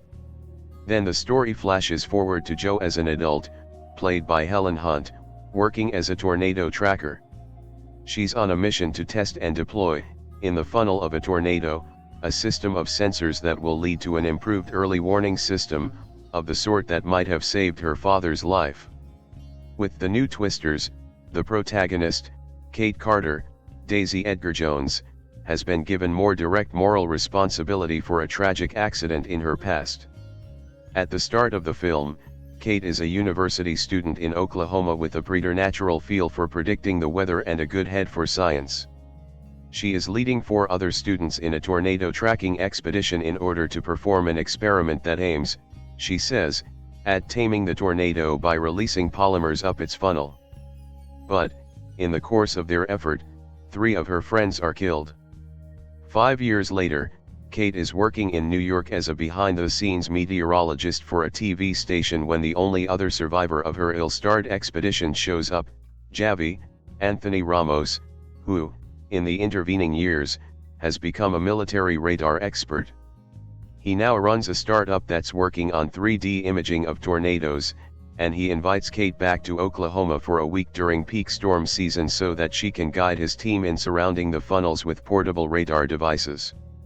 Though Kate has sworn off tornado tracking, she realizes that Javi's project may save lives and agrees to the short-term collaboration. In the decades between the making of Twister and Twisters, tornado chasing turned into a social media spectacle, a phenomenon that the new film uses as a crucial plot point. The meeting place for JV's team is swarming with amateur trackers who are in it for the lulz, plus a professional of the same ilk, Tyler Owens, Glen Powell, a trained meteorologist turned swaggering social media star, who calls himself a tornado wrangler and hawks t-shirts emblazoned with his own face. Kate quickly deems him a frivolous and self-promoting interloper. Tyler, a populist adventurer whose team is filled with skilled but unpretentious hellraisers, disdains the well-funded and scientist-staffed expedition of which Kate is a part. Then Kate learns that there is more to JV's company than meets the eye. His scientific research isn't entirely disinterested.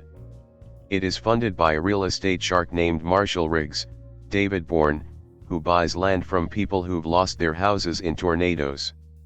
Riggs uses JV's data to reach disaster sites ahead of his competitors. Kate's confidence in JV is shaken, and, as he shrinks in her eyes, Tyler comes to seem like more than just a publicity hound. Powell, irrepressibly but self-consciously charming, is a precise fit for the role of a preening showman endowed with untested depths of character.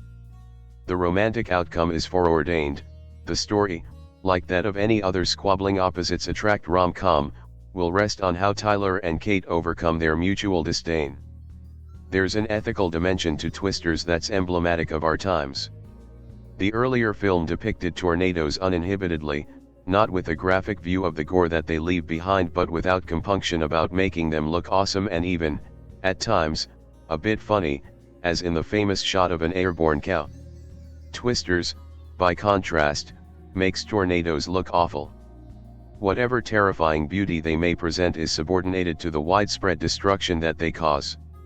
Tornado tracking is portrayed less like a dangerous sport than like war journalism, a job that inherently involves large-scale societal issues and is bound up with the death and the misery of others. Engaging in it as a fun hobby comes off as oblivious, even sinful. Tyler, a professional who ought to know better, has some serious reforming to do, and Kate's quest gives him the chance to do it. JV's radar project promises only a better early warning system. But Kate, starting with her calamitous school experiment, has something altogether more ambitious in mind. Rather than merely interpreting tornadoes, her goal is to change them, using chemicals to diminish their force and render them less dangerous. Tyler comes to recognize the good that Kate is trying to do and becomes her most devoted collaborator. Twisters features a teeming cast of secondary characters, including Sasha Lane as a rocker-styled drone operator, David Corenswet as a laconic scientist with a mean streak, and Maura Tierney as Kate's steadfastly confident mother. Chung guides the actors into vigorous and vivid performances, but the characters serve as little more than adornments for Kate and Tyler's main drama. Ramos plays the conflict-ridden Javi with a sense of hectic urgency and inner turmoil. He has said that he'd planned to use a southern accent in the role, but that Steven Spielberg, one of the film's executive producers, wanted him to use what Ramos calls his own New York, Northeast, Latino dialect. But nothing in Twisters suggests how Javi got from city life to storm chasing, and the other character arcs are similarly sketchy. We don't learn how Kate feels about having moved away from Oklahoma, or what, if anything, Tyler hoped to get out of his social media stardom, or, for that matter, what pretty much anyone thinks, or has to say, about anything other than the action at hand. The script, by Mark L. Smith, based on a story by Joseph Kosinski, leaves the characters hollow, and it's Edgar-Jones's performance that suffers the most for it. Kate's invention, passion, and pain are at the center of the plot yet are given little room for expression. Even more than Twister, which provided a hint, however slight, of romantic backstory in the tale of a failed marriage, Twisters keeps a rigid barrier between the characters' private thoughts and their public actions. This impersonal exaltation of heroic exploits leaves an unexplored dilemma at the foundation of the film. A key detail, in the dramatic opening sequence, raises questions about the ethics and the risks of scientific inquiry. When Kate, Javi, and their schoolmates manage to release a load of polymer up a tornado's funnel, they notice that, instead of shrinking, the tornado grows. The scene introduces the harrowing possibility that the test has not only failed but has actively caused harm. Yet in the course of the movie Kate, for all her guilt over her friend's death, never once considers that her approach to taming the tornado might actually have made her a Dr. Frankenstein of meteorology whose miscalculations created a more monstrous storm. If she harbors a scintilla of self-doubt or a glimmer of scientific conscience on this subject, the film never suggests it. Instead, she serves as a porcelain heroine who awaits only a white knight to boost her confidence and to further embolden her spirit of experimentation. For all its concessions to modern times, Twisters doesn't make much progress at all. If it was a triumph of anything, the 1996 movie Twister was a triumph of special effects. For the first time ever, we got to see realistic tornadoes depicted on screen. We got to see these ominous cone-shaped vortexes cutting against a real sky, and cutting through barns, sheds and houses. We got to see the refuse violently scattered like so much pulp from a wood chipper. We got to see cows tossed about in the storm's fury, their legs stabbing for purchase that wasn't there and never would be. It was funny, even though we knew those cows totally bought it when they hit the ground. Really, though, the word triumph was not an accurate descriptor for anything in Twister. Fast forward 28 years, and we get essentially the same movie but without the awe factor. Since Twister came out, we've seen realistic versions of just about everything you can imagine through digital effects, to the point that any improvement on the previous version is almost impossible to measure. Even if the Twisters in Twisters look significantly better than those in the original, it's kind of akin to the difference between first seeing realistic dinosaurs in Jurassic Park, and every subsequent instance of seeing realistic dinosaurs. The first time was everything. The subsequent times, significantly more shrug-worthy. And so a reheat of old IP like Twisters would need a really compelling take, a really unexpected story, something game-changing to register. It doesn't have these things, and it doesn't really register. When we first heard they were making another Twister movie, the initial reaction really was followed by the amended reaction, oh, that might be cool. It's not that cool. We were right the first time. In a setup that will feel quite familiar, ambitious young meteorology student Kate Cooper, Daisy Edgar-Jones, is testing a chemical process she's concocted that she hopes will change the temperature inside a tornado and cause it to dissipate. She's trying to get a grant to further her research. But being next to a tornado on the Oklahoma plains always carries the potential for tragedy, and 3 other young scientists, including her boyfriend, are carried away to their deaths before the experiment can yield conclusive results. 5 years later, she's continuing to hide from this trauma while working at a meteorology desk job in New York City, where nary a Twister strikes. She's approached by the other surviving member of the science experiment gone wrong, Javi, Anthony Ramos, who is chasing tornadoes in order to get a 3D mapping of them via devices triangulated around the funnel. He needs a person with Kate's infallible instincts, and following the requisite polite declines, she agrees to do it after another tornado reduces another small Oklahoma town to a debris field. They're not the only ones pursuing the unusually fertile Oklahoma Twister season. YouTube cowboy hunk Tyler Owens, Glen Powell, wants to entertain his followers with footage proving that fireworks can be shot up into a tornado and other such feats of daring do. Of course Kate and Tyler are going to chafe against each other, of course he's going to prove himself more serious than that, and of course Javi is up to something more suspicious than he seems, as you would know if only from his stern and humorless sidekick, David Corenswet. Twisters ticks all the boxes, except the one next to the question, is it good? Lee Isaac Chung is the director of this movie, and the only apparent reason for that is that he is from the neighboring state of Arkansas. The director had a Best Picture nominated movie a few years ago in Minari, based on his family's experience immigrating from South Korea to Arkansas, but he's not a logical match for this material. That's not to say that Twisters would be a better or worse movie if it were directed by someone else. Similar to the indie directors selected to direct Marvel movies, Chung discharges his duties perfectly competently. Twisters is one of those movies that is probably a mild recommendation or a mild disappointment depending on the mood you're in. It's got light tornado interactions scored by up-tempo country music, where you know everyone is going to flirt with danger and come out the other side, and it's got serious scenes where we're meant to ponder the death and property destruction among good Oklahomans. This movie has a heartland pro-America bias that rears its head from time to time, as these rugged plains are significantly privileged over the soulless and tornado-less big city. There is also a ragtag bunch of other storm chasers, which include such unlikely candidates as Tund Adabimp of the band TV on the Radio and Katie O'Brien, recently of Love Lies Bleeding, that approximate the similar group in the 1996 film. Glen Powell is super charismatic as always, though perhaps Edgar-Jones doesn't make quite the impression she's made elsewhere.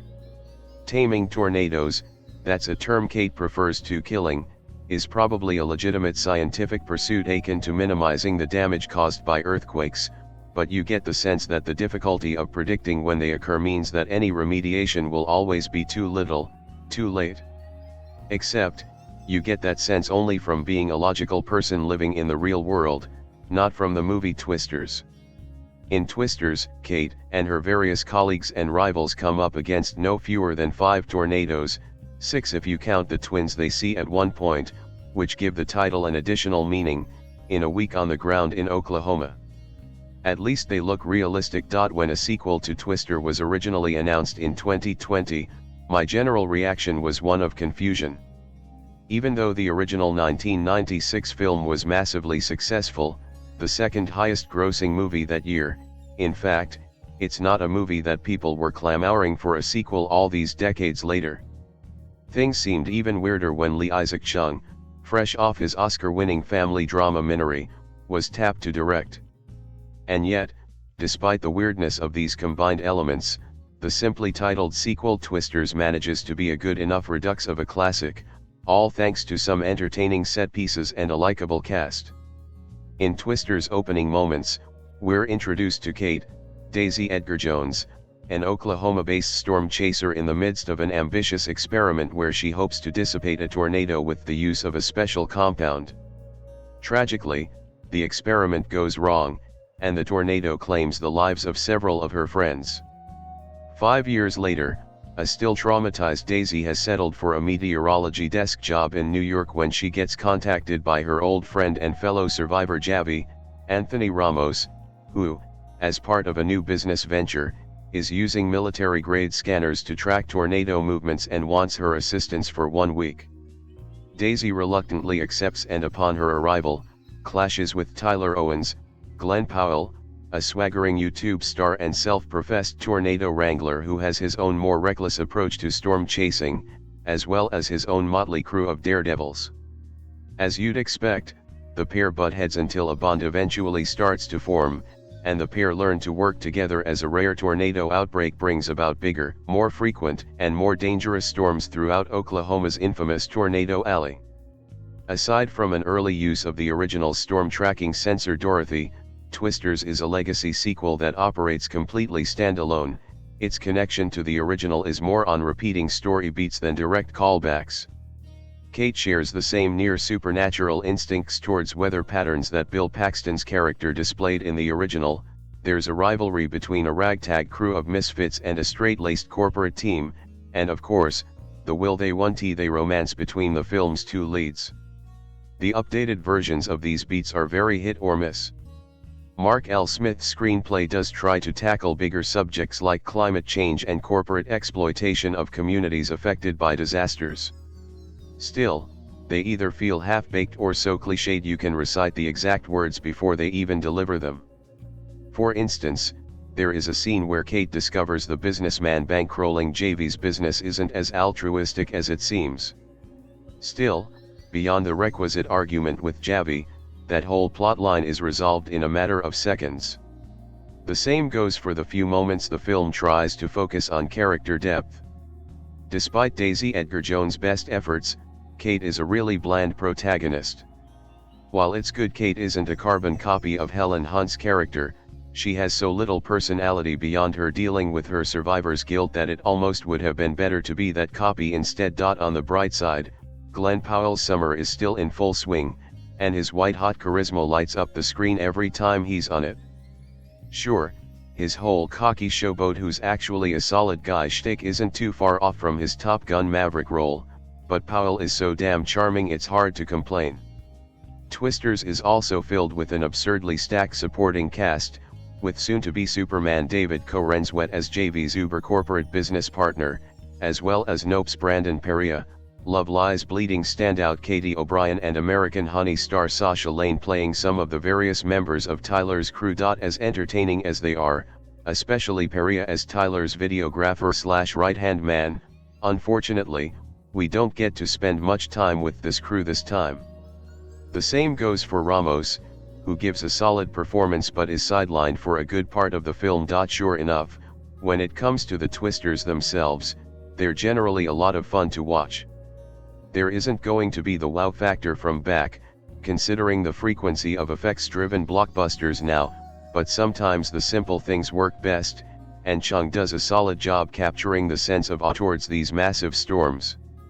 All the set pieces cross the realm of absurdity, especially how the characters talk about Twisters akin to sacred beasts, but it's still hard not to hoot and holler at seeing a tornado burst into flames. In comparison to the original Twister, this is where it gets complicated. It's hard to consider Twisters as a proper sequel to Twister. There is a clear hint in the beginning that they live in the same reality, but there are no character or plot carryovers. Twisters has nowhere near the same magic that the first one had. I don't think it would even be fair to expect that. What I did like is the parallel between the bad guy Jonas in the original and Tyler in the sequel. The writers did a good job of making it look like there would be a parallel between those two characters, but then they subverted that plot and flipped it upside down so that who we originally thought was the good guy wasn't so good after all, but then maybe he was. It's a little complicated. You know, like actual people are complicated. Overall, the thing I like the most about the movie is how the characters and relationships between the three main characters evolved. The characters Kate and Javi both evolved during the story. Tyler didn't change much, but our perception of him did. I'm having a hard time deciding if I like the actor/character Daisy Edgar-Jones/Kate Carter. I think the actress did a good job with the role she was handed. I'm not thrilled with the way the role was written, but I don't hate it. This one is going to take some time, and a few rewatches, before I'm really sure how I feel about it. For now I can just say that I'm not disappointed, but I really didn't expect much in the first place. The original Twister may not be a great movie, but the years have made it look better and better for the same reasons a vintage Gap jacket feels like designer gear. Now that stores only sell clothes that have been slapped together from plastic sheeting and surgical staples in fast fashion gulags, what used to be considered basic construction stuff like finished seams and sturdy material becomes downright luxurious in comparison. By the standards of 2020's content slop, so many of the elements that made Jan de Bont's 1996 movie a meat and potatoes blockbuster now seem borderline artisanal, and I'm not just talking about the practical effects, which involved enormous wind machines and tractors being dropped from helicopters, and which have held up remarkably well.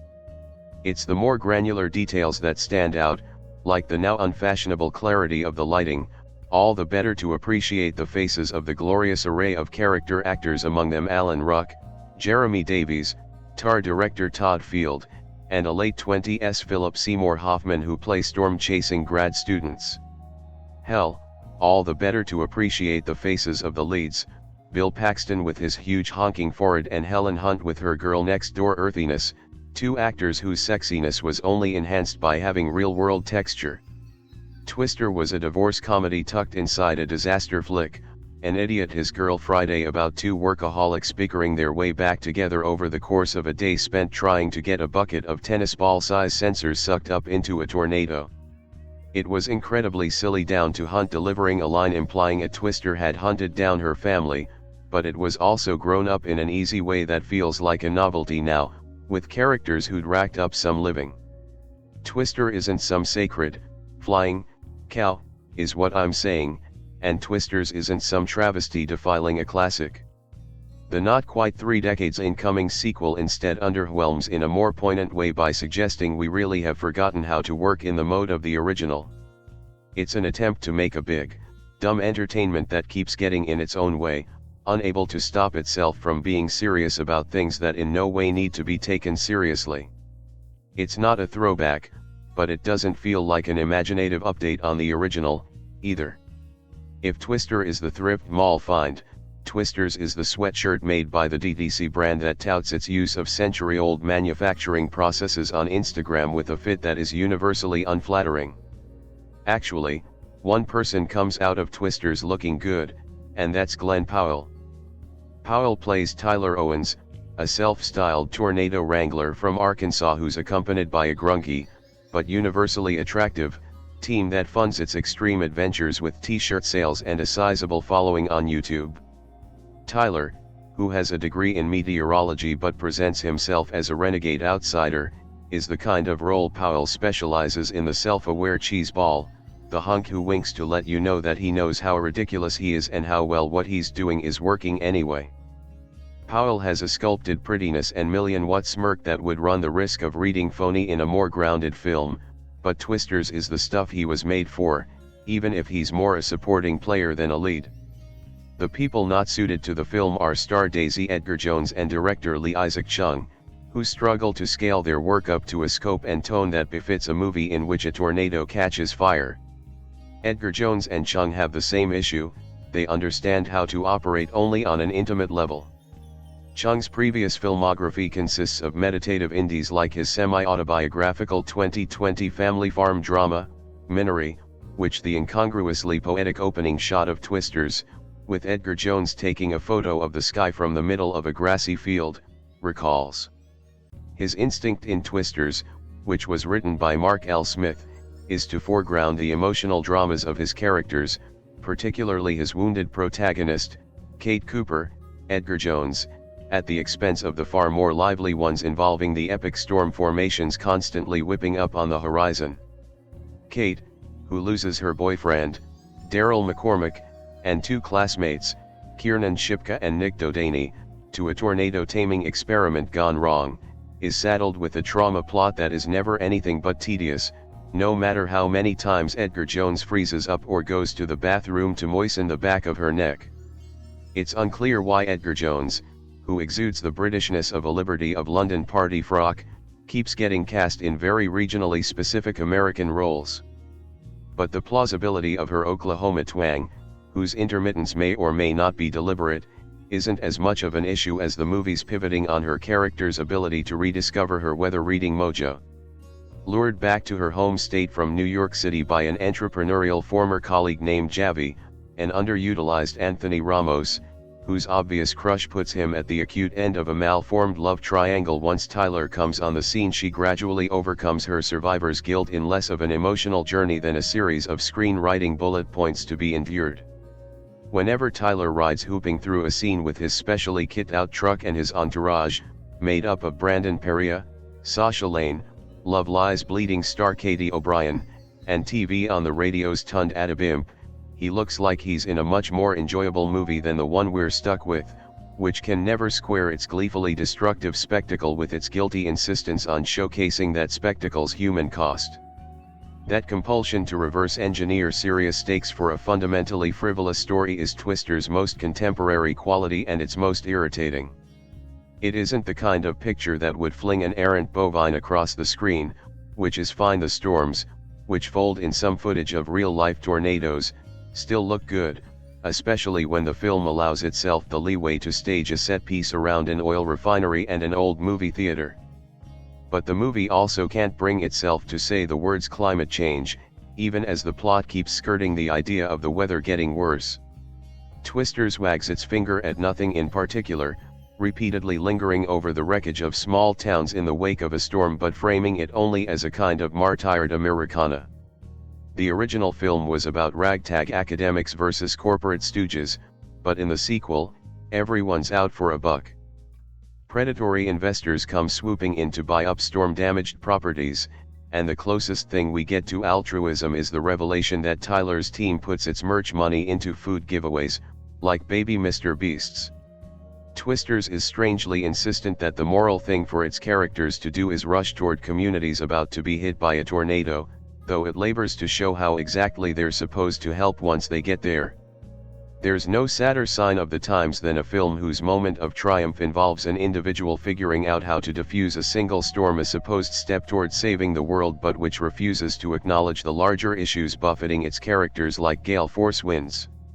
This film, directed by Lee Isaac Chung, screenplay by Mark L. Smith, story by Joseph Kosinski, based on characters, produced by Frank Marshall, starring Daisy Edgar-Jones, cinematography Dan Mindel, edited by Terrellin A. Shropshire, music by Benjamin Wallfish, production companies Universal Pictures, distributed by Universal Pictures, release dates July 8, 2024, running time 122 minutes, country United States, language English, budget $155 million, box office $372.3 million.